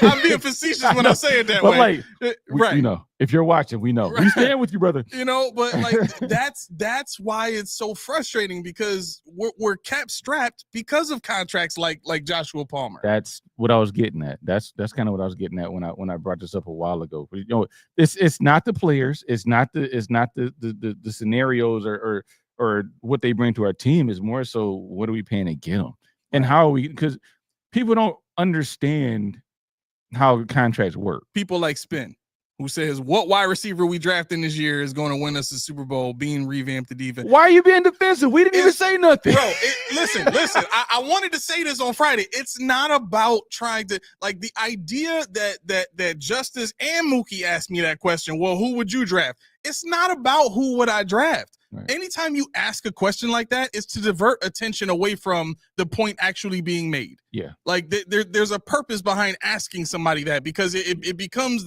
this thought process of, well, you think you know better, then tell me what you would do. See, that's that. And you kind of alluded to it, and permission to be negative, not really, but we're gonna rehash right. That's what I hate about, you know, if you fire McDermott, who you hiring? If you don't want this draft, who you gonna draft? That's not my point. That's not my purpose. I'm not the one that's scouting these guys. If you guys want me to scout, I'll do it, but I need a little bit of money to pay for my son's stuff. But, you know, I mean, the thing is, I don't need to know who I would draft. I can say I don't like this or I do like this and not have a clear-cut answer. I do have an answer who I would rather draft, but the thing is, that's a deflection for saying I got nothing else. When somebody says, well, who would you do? I got nothing else. That's what that means. I got no argument. All I can say is like your mama. That's what it is. When we were in, you know, Junie, you might not know either, but when me and your dad was 8, 9 years old, somebody came at us so bad, we wanted to cry. We just say, yo mama, it shut everything down. Right. They had to do nothing else. Yo mama, there was no comeback. And so, you know, so I'm like, they used to say that too. Oh yes, okay. You still see, I knew you were touching the generation, I knew it. But no, I mean that's the thing. Like, if you want to have that conversation, let's study up and let's go through it. Like I laid out why I thought the TJ Sanders move up was crazy. Why I thought Deion Walker. I didn't say I thought the players were crazy. I thought the move up was crazy because I thought they would be there. And if they weren't there, I thought they were comparable people later. And by doing so, we learned that they did not want. Well, I don't want to say they didn't want Landon Jackson, but they wanted Kyle Williams or Isaac Tesla, the wide receivers. Mm-hmm. But by moving up for TJ Sanders, you missed out on Kyle Williams and Tesla, which I didn't want. And I was cool getting Deion Walker, but after you got the pass rushing defensive tackle, we're set there. I need the clear cut upgrade on Daquan Jones. That's where I was with it. And that's why I wasn't happy with the Deion Walker pick. I was fine with him had we not had TJ, had we got somebody else. But, you know, when you say, who would you rather get? Or, well, you guys sound stupid because Bean said so. What do you think? Exactly. And that's like I wanted to ask this on Friday. This is for you guys, really. I mean, you can answer, but we talked about it already. Mm-hmm. Somebody out there just tell me, and I'm not going to shoot you down. I really want to know what was so much better about TJ Sanders than Omar Norman Lott, than Alfred Collins, or what was so much better about Deion Walker than CJ West, than Ty Robinson, than Yaya Black, Najee Stackhouse? What was so much better that we had to move up 23 spots to get Deion Walker, who has a possible pars fracture, which we don't know how this is going to go. And what was so good? We're allowed to think. Roy, you're always allowed to think. The problem is you don't do it. No, I'm joking. I'm joking. Burn. And see, Kev said nothing. Yeah. And see, that's my thing. If the answer is nothing, it's you like this guy, sure, but well, that begets, and I'm not going to pull us into this right now, but that begets the culture conversation because realistically, talent-wise, Kevin is right. It is nothing. But the Bills don't think specifically like the first thing on their list is not the talent. Right. They don't look at the talent, compared to the players' peers. They look at how does this guy fit in our locker room? How does this guy fit with the players we already have? How can we? You know what I'm saying? Because when you look at the way they talk about a guy, they always talk about what they think they can do with a guy. They always say that. Well, he's a versatile player. We think we can, put him here and put him and have him do a little bit of this and a little bit of that. We love his flexibility. Like, if you're getting a guy that's a jack of all trades and master of none, you're essentially getting something that is nothing at the same time. What is this guy really? Well, we're going to mold him into this. Okay, that sounds nice. But what if he's not good at that? Or what, even better, to your point, what if he's not better than everybody else at that position at doing what you want to do? Yeah, if he would have fell, if he fell to you wherever and that's what you picked, cool. But, the move up was what got me because I'm like, okay, I didn't scout TJ. It took me aback because I'm sitting there thinking we're getting a 1-tech. We're going to get 2 1-techs because, you could bring Epinesa could play D tackle in a pass rush role. Right. They talked about Rousseau doing that. And then you got Landon Jackson. We have people that you could put in there. We have Dwayne Carter who we're still waiting on. So I'm like, okay, we need that person we don't have. When Bean said Dwayne Carter can play 1-tech, I said, have you seen him on run defense? Have you seen it? And the thing is, when you ask me, no, I'm just shooting up. I'm not shooting up the chat. Roy already knows. But no. When you ask me, I'm a draft guy. But the thing is, everybody's not a draft guy. Some people hear names. They're like, "Oh, I want it." Well, why? Right. But then when you come at me and say, "Because Bean said so," when you guys are armchairs, no, I did my research. I just don't have a name like Bean. Exactly. I can be wrong. I've been wrong before, and I will be wrong again. But the thing is, I'm entitled if I can tell you who I like or why I like them. Here's the better part about that, about your point is that you're here admitting you can be wrong. Bean has been wrong before. We've seen it. And the frustrating part is there's so many excuses made up for. Kyer Elam was a huge mistake. Big. You literally set us back at corner for 3 years. Right? And nobody, everybody is, oh, well, Elam was terrible. What? Then why did we draft him? Well, we didn't know he was terrible. Well, that's your job. Right. Well, not every draft pick can be perfect. Well, guess what? I get it. He hasn't been in the first round more than any other round that he's ever drafted in. Right. But yet we have to get it thrown in our face all the time of, well, you all thought we should have took Josh Rosen and we took Josh Allen and we were right and you were wrong. Okay, why don't you have another Josh Allen on defense then? Or why haven't you drafted another Josh Allen on offense for that matter? Not saying that this character, Josh Allen, has to be another quarterback, but you can find another Josh Allen somewhere else. Why don't you believe in another player enough to trade up in the first round the way you did for Josh? You only believe in doing that for quarterbacks? I guess so. Yeah, and the thing is, the funny part about that is I don't remember anybody ever saying Josh Allen was a can't miss. I don't remember anybody ever saying he was a can't miss. Right. They say he's a project. He does this wrong. He's got to work on that. This is going to be a problem. This is going to be an issue. He can spin it though. He's got big hands. That was her thing. He got big hands. And Big Papa, yeah, I ain't gonna lie to you. I knew who TJ Sanders was, but the way they play at South Carolina, you won't know unless you're looking for him because they play a heavy rotation. They had Tonka Hemingway. They had a 1-tech I really liked, and I thought it was TJ a couple of times. Like, no, this dude is not. Wait, that's not him. Dang it, that's 95, not 90. Okay, let me rewind this again. That's what I was doing last week when I was in you stills. I really want to see what these guys have to offer. And if I'm looking at this draft, I'm thinking, stupid me. Oh snap, Donovan Ezeraku's still there. maybe we'll take him. JT Tuimoloau was there. Wow, we need an edge. Grab him, but then they're like, we traded up for TJ. I'm like, in a DT rich draft, when all the values later on, take TJ. TJ, if you're watching, welcome to Buffalo. Not about you, I promise it's you. Really not. It's not really at all. Not. Like I said on Friday, guys like TJ and Deion Walker and Landon Jackson, if this was a drought team, I'd be ecstatic to have them. Right. And it's not even, that's not even to say, and I don't want people to kind of pull this from me saying what I just said, but that's not even to say that those guys can't be effective now. Right. But the idea is we had bigger need at safety.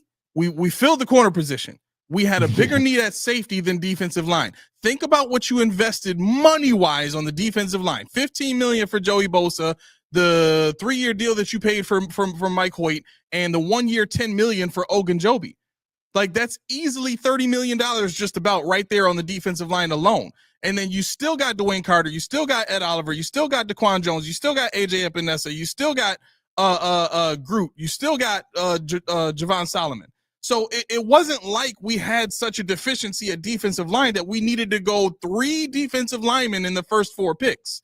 Yeah. It really wasn't like whatever you needed to do to go sign a safety, go trade for one, use the money for those draft picks and trade up to get a safety in the first round, trade up to go get Starks in the first round. Right? Because you were going to have your pick in the second round of Maxwell Hairston or Siobhan Ravel or the guy from Notre Dame, or there was a plethora of guys available in the second round at corner that would have been excellent value at that point. Yeah.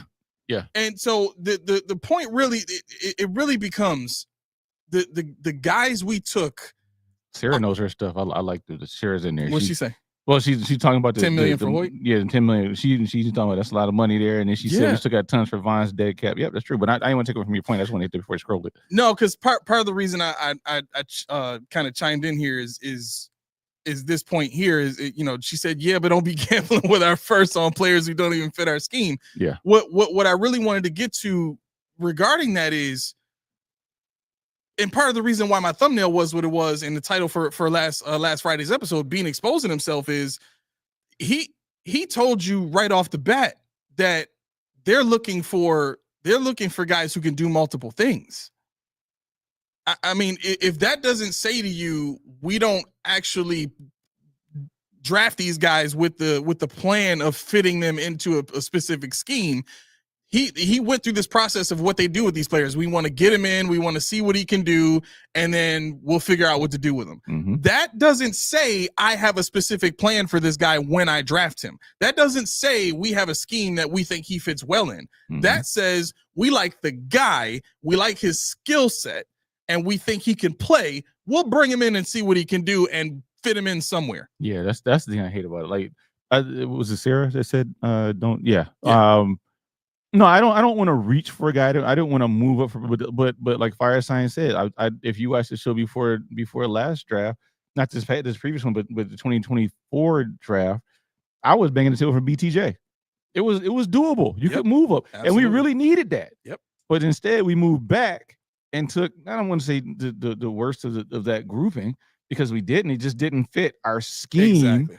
And now everybody said, "Well, we had a hard honest." With what? Did we not watch him at Florida State? Did we not see him do the exact same thing at Florida State and get drafted? So what did they expect? Like what did you really think you were getting out of Keon Coleman? It's not his fault. He's doing what he's supposed to be doing. Exactly. So you have to get somebody now to couple with him. And I don't know enough about Prather really to tell you that he's a guy that we can look at in the future to say you're going to be paired with Keon Coleman for the foreseeable future. But I think what is Curtis Samuel's 30-ish, coming up on 30, I think.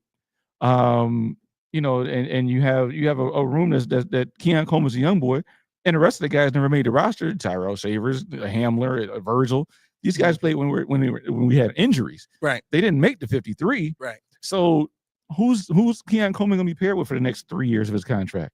And furthermore, because we want to retain him, I think I don't want to have any more hard, honest conversations with the guy. I want to retain him at what he does. If he gives you 60 catches for 800 yards, that's what he does. Right. You know, Gabe Davis made a killing with what did he get? He got a 4-year. He got like $14 million a year. Basically. Yeah, it was about So I mean, you're talking about a guy that easily could make $60 million in for 4 years. Why wouldn't you want to do it? Bean is gonna sign T. Hill. And everybody eats with T. Hill. Everybody eats with T. Hill. I would love to see that. I wouldn't if they did that. I wouldn't say anything else about the salary cap. I'd be so happy I'd be so excited about watching this thing play out. Yo, for real. For one, he can't play in everybody eats. 2, he don't shut up. Nope. He gonna get the ball. He gonna walk to Josh, snatch it, and then run down the field. Josh Allen takes the snap. Oh no, wait, I'm sorry. Tyreek Hill's got the ball. He's already down the field for 40 yards. Nobody even saw him. We're not sure how it happened. We're really not sure what's going on here, guys. Yeah. Big Papa Bill says Landon Jackson will be our Josh Allen on defense, ladies and gentlemen. It's going to be okay. That's hope. That's hope. We have no evidence right now to suggest that. And that's not to poo-poo on your point, but that's kind of what we've been talking about from the standpoint of drafting these kinds of guys that haven't done it in college and expecting them to come in here and be that much better than what they were in college. I'm still holding. I don't know why, but I'm holding true that Bernard should have been the Josh Allen of the defense. And I mean, he kind of regressed heavy last year. Yeah, he did. But I'm telling you, Dorian Williams needs to play. They got to figure out how to get him on the field. They got to figure. If you watch the draft, I wasn't high on Dorian Williams because I was trying to fit that Matt Milano successor. Yep. And that is not Dorian Williams, but he can play football. But he plays football in a 4-3. So they got to figure out how to massage that 4-3 out of this defense.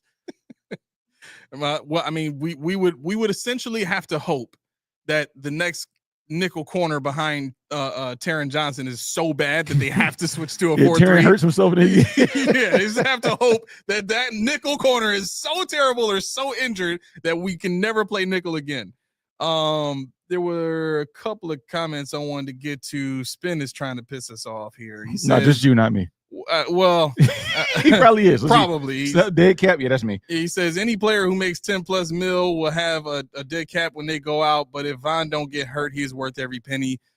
I don't know if he's worth every penny, but he'd definitely be worth the first 3 to 4 years of his contract for sure. Yeah, I think that's the thing. You know, for Von, and this goes back into my angst with drafting. They buy the talent. Yeah. Instead of trying to find Von. They went and got Landon Jackson, like Papa said. What if he is? Yeah. Excellent pick. It's wizardry. But they can't see. The thing about it is they go out, they get Bosa. So now we got to wait a year to find out how good Landon Jackson is because he's platoon with Bosa. Yeah. They're going to tell you that, Solomon and him are competing for that back. Why they compete for the backup? Yep. Bosa can't play more than 45% of the snaps. Yep. Why is he not? I mean, he should be that guarantee. Everybody wants to bubble wrap him anyway. Right. Wrap him up, put him in the closet to the end. That's a great point. And he's fine with that. So that's where these guys are too, I don't say cocky, but they're scary. Yeah.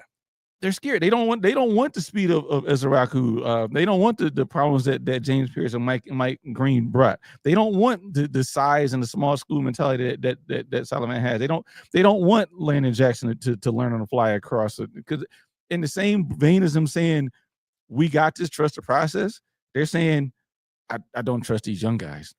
They got to grow somehow on the sideline because they think this is Madden sometimes. Because when you play Madden, you go through a season and somehow your third stringer still boosts up his overall, goes up 3 points anyway. Yep. It don't happen in real life. You don't get reps. Right. You got to get the reps. You got to get the chops. You got to get the experience. I mean, everybody talks about how loud it is in Buffalo. You don't want Landon Jackson out there shaking his boots in his own home because he's never been in something this loud before. Obviously, he has in the SEC, but the point still remains. But in a big game on third down with the game on the line, and a train is going, he's never been in that. He's never been there. So it's you have to, especially when you have this veteran leadership, because you got to be looking for the next leader, and that's where Papa said he's already married. The guy he's got a wife and a dog. He wanted to get back from the draft to his dog and his wife. He missed very much, whatever. Cool. But yeah, so that's maturity. He said, I don't really go out, I don't really drink, I don't smoke, I just like to play and go home and watch TV with my wife and my dog. Right. Boring as ever. Come on into Buffalo. But but you have to see what you got. You can't have Kyer again. You gotta make them. You gotta see if they fail before you pull them off. Right. Exactly. And then of course, Spin's second attempt at pissing me off. He says every team has dead cap and no one hits on every player. It's not what I said, Spin. It's not what I said. I'm not saying that Bean has to hit on every single pick. What I'm saying is I prefer if he hit on the first round picks and not hit so much on the late round picks. Either that or go get the supremely talented guys in the later rounds that can develop into that first round value. Some way or another, we have to get better talent on the field for the Buffalo Bills. That's really what it comes down to, because when you're and this is from a player's perspective, okay? This is from me talking to Coach D. This is from me talking to multiple players. With the game on the line, it's dog eat dog moment. You need a dog that can win that dog fight. You don't need scheme. You don't need scheme is nothing without the players to execute it, right? Part of the reason Andy Reid is so good at what he does is because he finds the specific skill sets that fit the scheme that he plays. Yeah. He's always had the speed receivers. Go look at what he had in Philly. He's always had these smaller, speedy receivers with James Thrash and Todd Pinkston on the field. I'm about to crash out. Oh man, I'm waiting for it, bro. I'm waiting for it. He was doing it with those guys, and here he is again. Rashee Rice is coming off a major injury. Now he's got Royals on the to add to that locker room. He's got Xavier Worthy still, right? Like he's got 3 bona fide receivers to throw at people now, and they all got good speed. Right, Rashee Rice is I think he's like a 4.5 guy. 4.5, yep. But he's a route runner. That's it. You know what I'm saying? So you got that guy on the field with the speed of Jalen Royals and the speed of Xavier Worthy. You know what I'm like with that scheme? I mean, you know what I'm saying? Because Noah Gray as a tight end is coming along. He's been better every time. And this is not me like suckling on the teat of the Chiefs, but this is me. This is me. Pause on that one. This is me trying to prove the point of there's a head coach out there with a scheme that works because of the skill set of the players that he combines with the scheme. What? No, you still have you just suckle on the teeth. The way you said it, I don't want people to take it that way. No, bro, the way you said not it, suckling teats on the show. No, he dying over there. But no, you're right. Yeah, I think that's the thing. I think Buffalo has to have a developed scheme that transcends more than one season. We've seen too many offensive transitions from Daboll to Dorsey to now Brady. It's like what are we? I've always wanted to know, what is our identity? If our identity is everybody eats with above average wide receiving room, cool. Just let me see it work year after year after year. I saw it work last year, and to Spin's point, everybody does have dead cap, but we were number 3 in dead cap last year, behind the team that gave Russell Wilson the boot for a monstrous dead cap. This year we're number 15 or so. So yes, we're settling in where we want to be. We're about where we want to be now, and I will give you for the most part, but it's who they had, who they're paying. I mean, we're giving guys contracts, renegotiating their contracts, and they don't play, and then we cut them. Like, what do we get out of that? And that's the dead cat that bothers me. When you got to renegotiate and you're talking about $2 million here, $5 million here, we'll say Deion Dawkins, I don't want him cut, but we'll say, they restructured. Now he's 32, 33 years old. We can't use this dude anymore. You got to go. I get that. He gave you 10 years of solid service. But when you bring in a guy in 2023 and he's gone by 2024, the end of 24, with all these void years, and that just doesn't work for me. With, as Big Pop said, a $303 million quarterback. You got to be smarter when you do that. Right. Outside looking in, says for Josh to have the arm strength he does, it's a tragedy he hasn't had a true burner on the field with him. Yeah, look, what it really comes down to is this, and I like this is the primary reason why we don't see speed guys being as valued as they are here. As valued here as they are on other teams, right? The deep pass is the lowest percentage play on offense, period. right? Our head coach prides himself on advanced analytics. And so the analytics tell you if you're going to be ultra efficient on offense, then you keep everything short and sweet, you keep everything close, and you get rack. Mm-hmm. The rack yardage is the best return on investment for any football play, according to the analytics, right? So that's what he's built this offense around. We want run after catch. We want guys that can make people miss and get down the field. And look, the game he's playing is the Kyle Shanahan game. And right now, Kyle Shanahan is better at his own game than Sean is. Kyle Shanahan has gotten to a Super Bowl and barely lost with his scheme. Sean McDermott hadn't even gotten there, copying that same offensive philosophy, right? So if you're not going to do it as good as the guy who invented it, not to say that Kyle Shanahan invented it, but if you're not going to do it to the degree that the best guy in the league is doing it, then just do it your own way and be great that way, right? Because one of the things that makes Josh great and makes Josh who he is, and in my opinion, the best quarterback in the NFL and one of the best of all time, is what he does off script. There aren't very many people alive or dead that can do what Josh Allen can do off script, right? And then you combine that with what he can do on script in terms of his ability to process a defense. Like, everybody has seen how great Josh can process a defense by just merely looking at what he did on 4th and 5 in the AFC Championship game. The fact that he knew where to go with the ball and got it there to a guy who dropped it, and he's processing all of this as he's backpedaling from a corner blitz, right? That is elite processing ability. So for him to have those skill sets with the physical skill sets, he's a freaking unicorn. I don't need to tell anybody that. But again, you cannot, as Coach D said on Friday, you cannot look to Josh Allen and say, we don't need dogs at receiver. We got Josh. We don't need elite playmakers at tight end. We got Josh. If we get into a situation of 4th and 5, Josh will bail us out. I mean, look,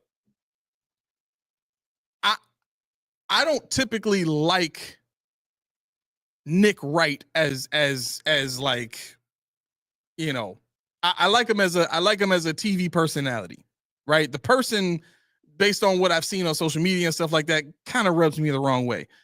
But he always has. You can't rub you the wrong way. All right, okay. Can you feel? You got me. The magic. No, he didn't. Johnny Gill. Rub you the right way. It's a song. No, it's a song. That's true. That's true. Okay, but the magic in my hands when I touch. Oh no, that's right, Billy D. We need dogs everywhere. Everywhere. Everywhere. Exactly. don't ever do that again. Yeah. Go ahead, sip that drink. Player. Check my Palm Pilot. Nothing. Yeah. So here's the thing though. Even though Nick Wright may be a clown, Big Papa Bill, his points are they're for the most part they're based on this on what the stats say, right? I'll just leave it like that, right? And his Chiefs fandom, that is what it is. He behaves like a Chiefs fan, so I expect that from him. I can't fault him for that. But even he was saying that Josh Allen is so great, and Josh Allen is because of his special type, his special level of play, he's essentially bailed the Bills out of really bad situations pretty much all the time. So if Nick Wright, who usually bashes Josh Allen, is now here telling us that really it's not the GM and the great drafting he's done, it's more so Josh Allen and his special play. That's a direct quote from Nick Wright. Like, this is a guy that all the time talks junk about Josh Allen. If he's praising him on this level, that should tell you something. This is a guy that doesn't just come out and just praise anybody. He loves his own team. He loves the Chiefs. Nobody is above Mahomes. But here he is saying that Josh Allen is the reason we win in all these games. By the way, we've been telling y'all this for 2 years. And that's not to say that what Nick Wright says is the end all be all, but most people who know the game, most people who study the game, and most people who have insider knowledge can tell you at the end of the day, it's the special play of Josh Allen that wins all these games for this team. It's not the drafting of Brandon Beane. It's not the play calling or the, excuse me, the coaching of a Sean McDermott, right? I want to bring up this question. While you look for it, I was going to say, yeah, off script play. I think it was Ren said it, talking about the Ty Johnson catch. Wait, where is it? I don't know. But the Ty Johnson catch. But the thing about it, you got to realize this team is best when he's off script. The team itself is best because Shakir is out there, because Coleman's out there. And when you watch all 22s, if Josh Allen sees, he's like, you know what, I'm going to start bootlegging more because the field opens all the way up when he does it. When he scrambles to the right, the whole field is wide open. And Coleman knows to come back to the ball. Shakir is always that heave, hold downfield. How many times did he do that this past year, last 2 years? It's always Shakir. It's 17-10. Is that equal 6 now? Probably. Shakir's humble. He's humble. He's happy to be here. I wanted to get something done. So I think the guys that they have can do some work. They just got to figure out how to make them do the work. Right. Here it is. Wait. Where is it? Okay, here we go. So that brings me to this question here. And it's actually not off topic. We've worked our way up to it. Roy says off topic, but in the future, who gets fired first, Beane or McDermott? Who do you think, bro? Me? Yeah. Beane. Beane? I agree. Mm-hmm. I think it's Beane. I think based on what we know from what the owner said, the quote of, this is Sean's show. And I actually like the point that what's the other guy that's on First Things First too? The funny dude. I forget his name, but anyway, he even brought up the point that this retort from Beane that happened last week could be a sign of enhanced pressure on him, as the GM, to get better talent in here that Sean can work with. And look, Sean's already fired just about everybody he can fire. He's fired special teams coordinators. He's fired both the offensive and defensive coordinators. He's fired, like, wide receivers coaches have left. He's replaced the defensive line coach. Like, anybody he can fire, he's fired. Right. Yeah. And so Steve Noble says they leave together. That would be the hope. But realistically, I think it becomes a situation where Sean is able to convince Pagula, I need somebody to give me some better talent in here. Just come and make me laugh. Aaron the keys work up to that topic on every show. Aaron prefers both right now. I'm just glad Spin is making me laugh and not making me rant. He can't because we're being positive. That's very true. He can't. He's trying hard. This is why I wanted to do this show this way. He's probably saying, like, try this. Let's just take away all the power from everybody that's trying to make us mad. Steve, or Spin's like, I'm gonna try this one. Throw this left hook at him. Do it. Nothing? Nope. Sorry. Roy said my shirt made him nauseous. I don't know. Everything is good. They come at it as like, it, sticks and stones. Oh no, it's Wilds. It's not Broussard. Thank you. It's Wilds. He's like the moderator dude. That does a show with him. No, they're not. No bones. Lawrence Taylor said no. Yep, he sure as heck said no. And Phil I'm surprised he's still looking for a number. Well, Phil Sims said yes. His family said no. Really? Yeah. Phil Sims said it'd be an honor. His family was like, no. He's been retired since 95. He's going to stay retired, so he can't wear no 11 either. What the family got to do with it? Maybe Phil Simmons see now. I don't know. Yeah, he's got to be in a home somewhere. Right. But, you can't listen to what he says. He has no faculties. Yeah, he's not himself. Sorry. Sarah said the Pats fan. I don't think he's funny. I mean, maybe he's not funny all the time. I'll put it that way. Okay. Yeah. So, Billy D says that's why Beane is acting in the manner he is. Yeah. I think that started last year. I really think it started last year. Keep in mind, I reported this last year. This rift that ended up happening between Brandon Beane and Sean McDermott. One of my sources told me about a conversation that Brandon Beane had with Sean McDermott, where Sean called Beane on the phone in his office, and you could hear this heated debate over the phone, and Sean is basically asking Bean, you know, are you still on board? Like those were that was the quoted words, you know, told to me, and Bean took offense to that. Mhm. Like, what am I still on board? What you know what I'm saying? Right. So this idea that Sean that Bean is kind of fed up with everybody judging his job and stuff like that. I mean, that he has to know the writing is on the wall that he's the next guy to go if something goes bad. Yeah, I've heard Babbage. I'm like, Babbage? Why? No, I don't know. I'm like, not yet. Not yet. Bobby will come right back to One Bills Drive and smack Sean McDermott so hard. What you did to my boy? Yeah. All right. Sarah says he Wilds annoys me. She says, but then again, they all annoy me though. I guess I can see the humor. I can't watch national stuff. I can't. What? I can't. What? Whoa. Billy D says them cheeks are on fire. Beans. Oz. I knew it. I knew it. Oz. What you mean, bro? What's What going you on think, with bro? you, bro? What's good with it, bro? Are you good over there, man? Nah, cheeks is on the fire.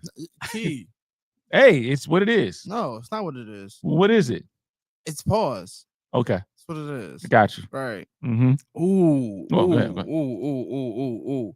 Sarah says, and I hate that this was earlier. She said, and I hate to say it, but even with all this investment in D, I don't know if I trust McD to put together a championship D when it matters because I haven't seen it yet. Dude, I hope he can. McDermott. Huh? Just said McDermott. Why I can't say McD? I didn't say it D 2 other times already. Just say McDermott, bro. Well, I don't want to say his name. McD. Right. What's wrong with McD? That's what Okay. That's what I text. She says, I hope he can, but I wouldn't put money on it. Yeah, look, that's not being negative. And I want to try and make this as clear as I possibly can. Well, be careful now. What I guess where I'm going with this is if I get yelled at by Mr. Dill Trill one more time. He yells at me all the time. I'm like, what I do to you now? Like, I love him. I love him. I look forward now to the There's certain people you like, here it comes. Right. I already know it's coming. But look, here's the deal. When we're talking about what the Bills haven't done, when we watched the Bills from 2017 up to 2020, I was the guy arguing with everybody else, including Coach D, that the Bills were going to be better than everybody thought. Right? I looked at the additions on the defensive line. I looked at when we signed DaQuan Jones. I said the defensive line is going to be much better. We added DaQuan Jones. I knew that this was going to be a great addition. So me and you, bro, we were looking at these moves from 17 to 2020 like, okay, they building something here. This is something we haven't like. Sean came in with a plan. He's got the tenured coaches backing him up, showing him the ropes. You know, Frazier was always a great defensive mind. He's the defensive coordinator, and now we just got Brian Daboll, who was on the Patriots when they was doing big things, Alabama, we making moves now, bro. Like I was so excited for all of this stuff, and then we got to the AFC Championship game, and then Diggs was standing on the field watching the celebration happen. It's happening. We here now. We here. Right. And I'm looking at that photo saying to myself, the Bills gonna do it for him. Mm-hmm. Yeah, no. Yeah. Seeing how much he cared about it, the Bills gonna make sure they get some weapons on the field. They gonna make sure they put some players on his team that's gonna put Steph in a situation to never have to deal with that again. Yep. I thought so. The following season, we lose Beasley. We lose Sanders. We replace them with Gabe Davis. And who else? I mean, Dawson Knox is already on the team, but it was like, all right, Dawson, you're going to have to pick up your production now. Mm-hmm. Yeah, right? Yeah. Like the start of what we saw in 2021 to now, all of that was, but we were going in the right direction. We were building through the draft. That's what happened. We were making trades for really good players that could come here and be superstars on our team. Why are we going backwards now? Yeah. Why are we foregoing the great draft picks now to go get free agents that are just all right? Right. Depth. Yeah. Yeah. Right. And it became this pursuit of, oh, we're so close. We're so close. Y'all just on Friday, y'all just heard Coach D, who played in the NFL, tell y'all, you're never just one play away. You might be one player away, but you're never just one play away. This idea of, oh, we were just in the AFC Championship game. If we can just get back to 4th and 5 and make one more play, there's no guarantee of that. It's not a vacuum. No player or coach thinks that way. Right. It's not a vacuum. And Bean said it. He said, what did he say? He said, if we had, what was it, 4th and 5 with the ball, and Josh saying I take that every day. Like, I don't want that again. Not because I have doubts in the Bills, I have doubts in Josh. I don't want that. Why do we want to be close? I don't want that scenario. I want to take the bull by the horns. And Billy D, those fighting words around here. Not in this office. This one? No, the other one. Oh, Hodgins was better than Davis. That's fighting words, bro. It's fighting words. I've lost that battle numerous times. I thought Hodgins was about to be it. I was like, yo, this dude he's it. He's cut. What do you mean he's cut? Yeah, I picked him up. Remember, I picked him in the fantasy team when he went to New York. I said, Hodgins is starting. I don't care. I was like, why, bro? I think you was just mad that year. It's like, F fantasy, F everybody. Hodgins is my guy.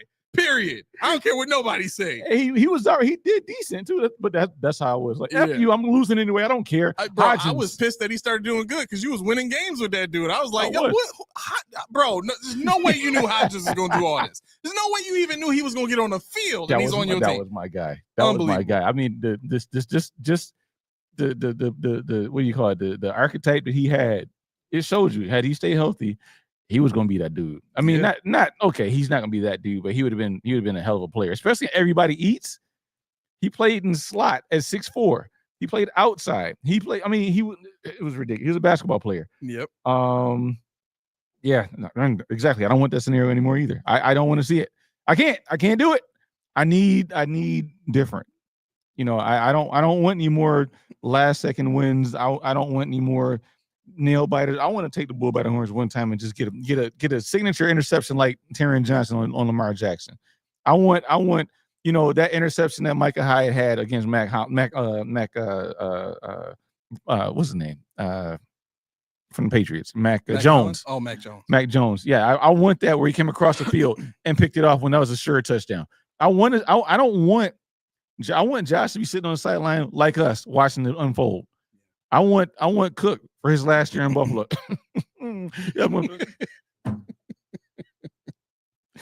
But I want him to be on the sidelines talking about Auntie Chill when the game is being won. Frank Gore, come along. Do you think you sit on the sideline too? But I don't need I don't want to need my offense to win a game. I don't want to be like, you know what? Okay, they scored, but we coming back on now. You know, they can't stop us. We can't. I'm tired of saying they can't stop us, but we can't stop them. Right. Exactly. Tired of it. Yep. Roy says, my cat just jumped about 5 feet in the air, loud ass crack of thunder with one hell of a flash of lightning. He said ass crack.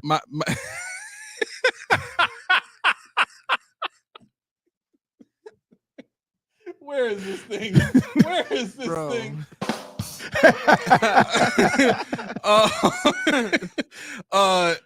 Look, what I want to know is what's your cat's 40 time and can he catch?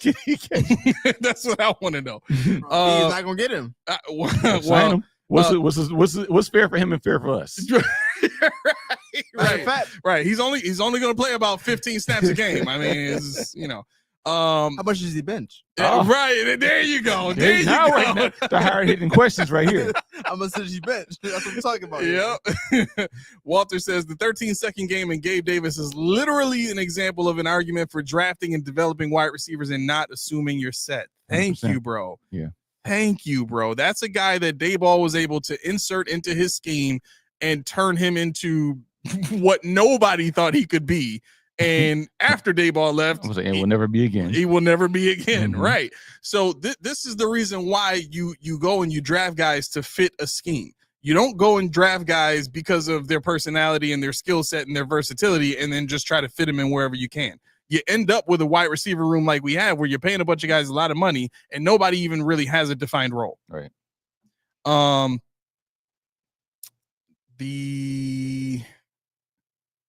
that's not the one I wanted to get to. Okay, Steve Lynn says Bean and McDermott get 4th and 5 every year, and the opponent gets the lead and has to play and has a play that the Bills are not prepared for and lose. Wish granted. Just ask Reed and Mahomes how they like that wish. Oh, they love it. Love it. They were prepared. So one of the things that Mookie mentioned, and this is probably the second time we had this conversation. He mentioned that the look the Bills gave on offense on that 4th and 5 was the same exact play with a couple of tweaks that the Bills ran on 4th down in week 11. And that 4th down in week 11, Josh scrambled and ran for a touchdown and essentially put the game out of reach for the Chiefs, right? Well, the Bills decided they were going to be slick and try to, put a little wrinkle into that same play. And Spags and Reed said specifically, if we see that play again, we got something for it. And they did. Mm-hmm. And these are the kinds of ideas, or I should say lack of ideas and lack of creativity, that bother me about this head coach. These are the things that he looks at from his offensive coordinator and says, yeah, that's gonna work. Yeah, mm-hmm. Yeah, I wouldn't be able to stop that. Yeah, that's gonna work. That's gonna be great. Let's do it. Call it 4th and 5. You know what? You got that play? Yeah, you added the little wrinkle I told you about in there. yeah. Let's do that one. Ew. Oh, bro. You don't even know what you're like. Right, exactly. So gross, that should be the reaction to that. It should be Mm-hmm. Like this idea that the Bills have always been so underprepared for those crunch time moments, those key big time championship level moments. I'm tired of hoping. I'm tired. Oh, wait a minute. Nope. Spin has some satire here. Uh-oh. He said, because Roy said I got more of a fat cat, so it's a D lineman. It's a one tech. He said he got a chance to make the Bills roster. Is one thing they still missing on defense. Spin said something against the team. Oh, yes. Spin said something against the team. How did it feel? Very well done, sir. Very well done. Oh, snap, Sarah. Yeah, baby. You know the wrinkle I like. No. You don't like me all in your ear like that? What's the problem? No, stop speaking like that. That set him right up. You know you love that, Judy. He's like, no. You love it. Roy said that was a 1-900 voice. Take these headphones off my head, bro. That was. Sorry. Oh my gosh. All right. It's 8:00. It's past 8:00. Well, I had. Oh yeah, go ahead. Something I wanted to touch on. Whatever you want. Mr. Dill Trill called me out. Oh, did he? He calls us out every week. So I'll be. But never you. It's I'm gonna get a beer. Well, I don't know. Sometimes I think it's me, and maybe it's both. I don't know. Okay. But I'm gonna get me a beer and sit and wait with it until I see Dill Trill pop up. But no, let me recant when I say every team that doesn't win the Super Bowl fails. Don't recant that. No. This is why. Because in thinking about it, it's true. Because my definition for it is this. My definition is if you don't set out to accomplish your goal, you fail. Correct. Every team don't win it. Well, they won it, but every team is like, we just want to win 5 games. Mm-hmm. We just want to not be the worst team in the league. So that's why I'm like, I'm thinking about. I'm like, okay, yeah. If they sneak into the playoffs when they weren't supposed to win but 6 games. Yeah, you succeeded. But for the Bills, because they tell us for Super Bowl, the nation, the betting odds, top 4 Super Bowl every time favorites. You're supposed to win. You're supposed to win. Supposed to. Your goal is to win. So if you don't hit that goal, then you failed. But like I said, some of those teams out there, no bones. He said, "You got anything for that parts feeling? You might need some Diamond Tap." Oh snap! Oh, you ain't supposed to do that. You ain't supposed to do that. I gotta hit this every once in a while because they handcuffed us today. No, you're right.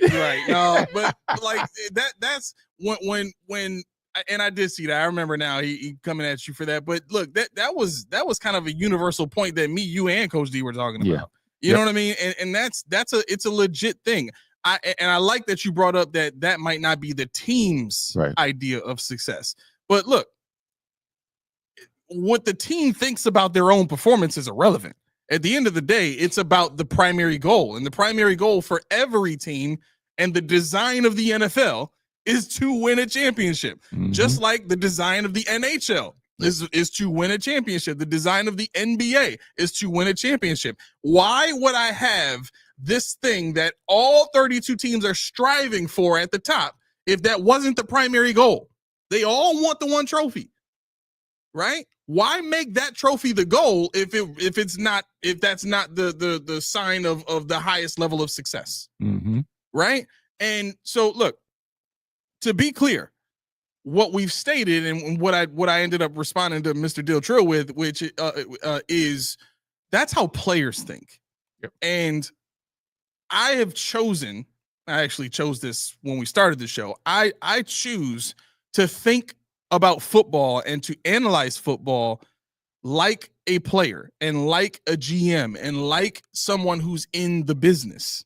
So when I'm watching tape, I'm thinking about everything that I've learned about how the league works, what are coaches looking at, what are scouts looking at, what are agents looking at. You know what I mean? Like this is all the stuff that I get a chance to learn through the people that I'm connected with, and I'm very blessed to be able to do that and have that access, right?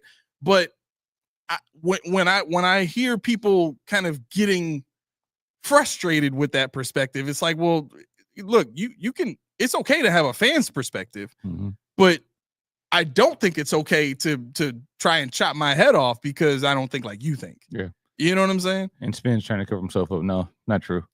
I always say something about the team, but no, you don't. Nah. No, you don't. No, you do not, bro. This is just you trying to get us again. His skill level. He's talented. Right. This dude is on another level, bro. I thank God for Spin. Yeah. Every day. I thank God for Spin. He makes us stronger every day. But I like this comment for no other reason but the last sentence. I didn't see the last sentence. Bills were not prepared for the first snap. Watch the game and just see how Allen and the whole team was nervous and shook all game. Only Cook was locked in. It was so beautiful. It was so beautiful. Oh, God. What better way to take it home? Oh, okay. Look, the best that we've seen Josh perform was when he was slinging that thing all over the field. I was waiting. I was like, it's coming. It's coming. He was what now? It don't matter, but pause. You know what? I don't have to take this. I went home. You're right. That's too bad. I'll go home with you. So the best we've seen Josh Allen was when he was slanging that thing. Say another word in the 13 seconds game. When it's like, but again, that is an elite play caller with an elite scheme that we've seen work in multiple places in college and in the pros, right? And this offense that Sean has Joe Brady running, we've seen it be successful 1 year. This is not the same offense that he ran in LSU. This is not the same offense that he ran in Carolina either. Not the same kind of players either. Right. So I think to a degree, we all have to kind of just take it easy on thinking that we're going to score 30 points a game again. Excuse me. And this scheme is going to be the reason that we do it. What? Producer has been to the booty shaking club. Not yet. Yeah, what? Not Who said that? Who said that? Who said that? Billy D. Yeah, Billy D. You been to the booty shaking club? don't what? Wait, why I get paused for don't have to take this? Right. Now, Pause that's a that. stretch, bro. Thank you. That's a stretch. I don't have to take Yo. this as a pause. Yo. You just, you know what? You Yo. on spin level now. I will accept any AO applications with join my team for AO producer. I will accept it. I will accept it. You starting the AO movement. Let's go. We gotta get some t-shirts It's gonna be made. strong. It's gonna be Yeah, real strong. Hey, we gonna get some t-shirts made. Say AO or Team AO. Team AO in the building, man. Team You AO. gotta get his face as a caricature on the front too. Yes. Oh yeah, I'm gonna figure out how to do Gotta that. be, oh yeah. Cartoon. No. Yeah, when we do it, make a cartoon version. 'cause Yeah, that's the yeah, best yeah, one yep. right there. He said he crying. See, that's the thing. But see, that's the thing. People know. They know. I mean, we got 1,179 people in here. If you haven't yet, please go there. Yes. Hit that little bell. That would Hit be that great. little subscribe button. If it's not illuminated, light it up. It's But- free. But you know what though? What would make that process smoother, Mm-hmm. or I should say more enjoyable, Yeah. is if they had something to quench their thirst. Okay. They can get that thirst quencher. They can get thirst quencher. Are you talking about squirt? No, what No, squirt? nah, Ugh. Nah, see, Squirt? Mellow yellow? Ugh. no. Ugh. Need some What of that- about what about that good old root beer? Nah, some of that Reese tea. I mean, Oh, A&W's good, but it ain't this. it ain't this, huh? It ain't this. It's got preservatives. Nah, man. It ain't- Yeah, I mean, the drink I'm talking about don't have preservatives.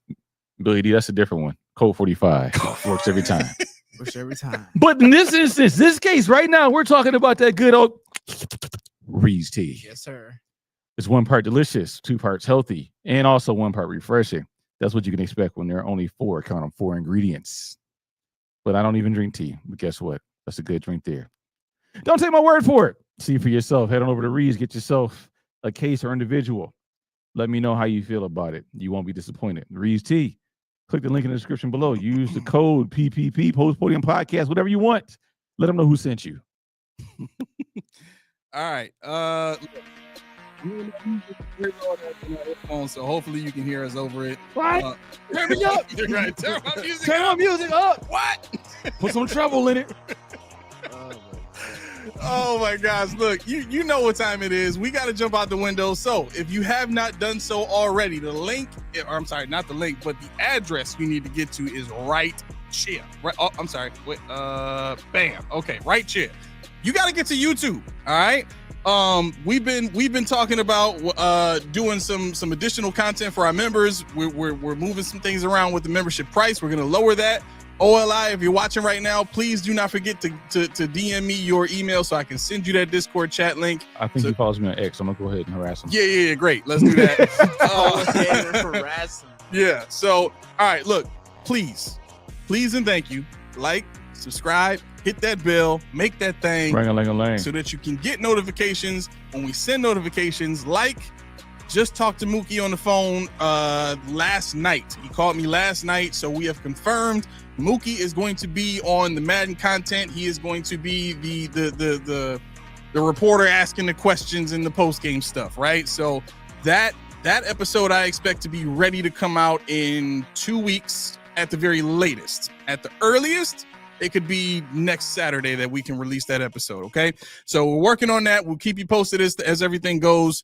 But with that being said, what else have I not gotten to? Go Nuggets!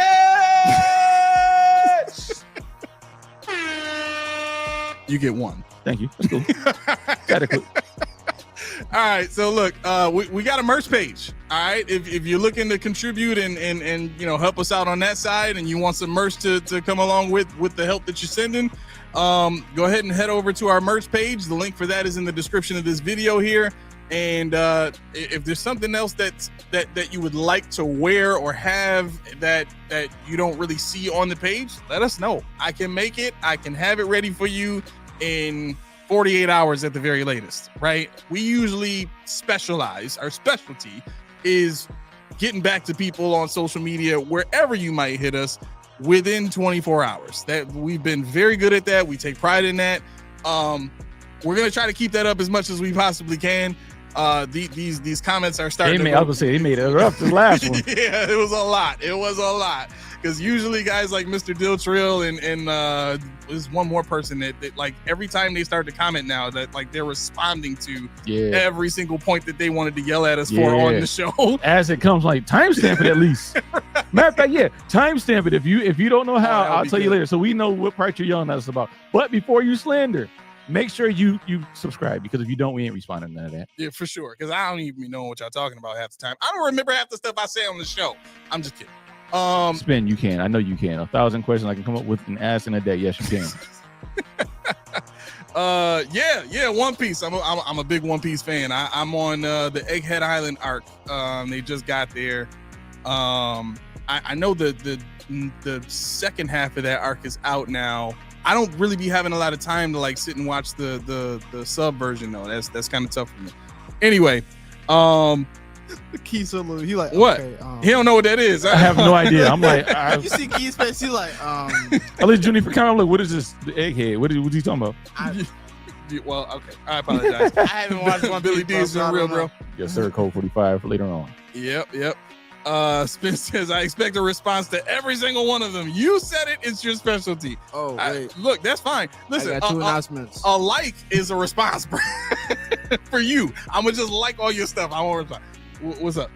So, if you guys want to hit me up on my newest account, I have a gaming channel that will be up and ready soon. I just got the equipment. It will be here soon.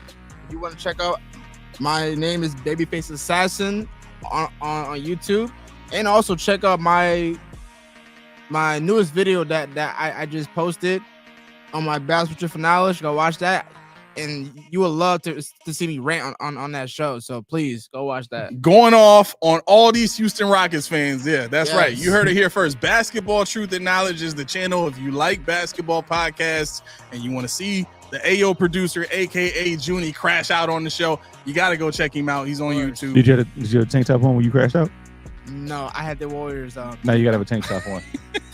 It brings it full circle when you do it on tank top. You know what? That should be your thing. You just wear tank tops on all your shows, regardless of the weather outside. You just wear tank tops. That's it. I have on like a few of them. Do it. I have. That's your thing. Right. Keep doing it. Just get all different color types of tank tops. And wait, different colors or just white?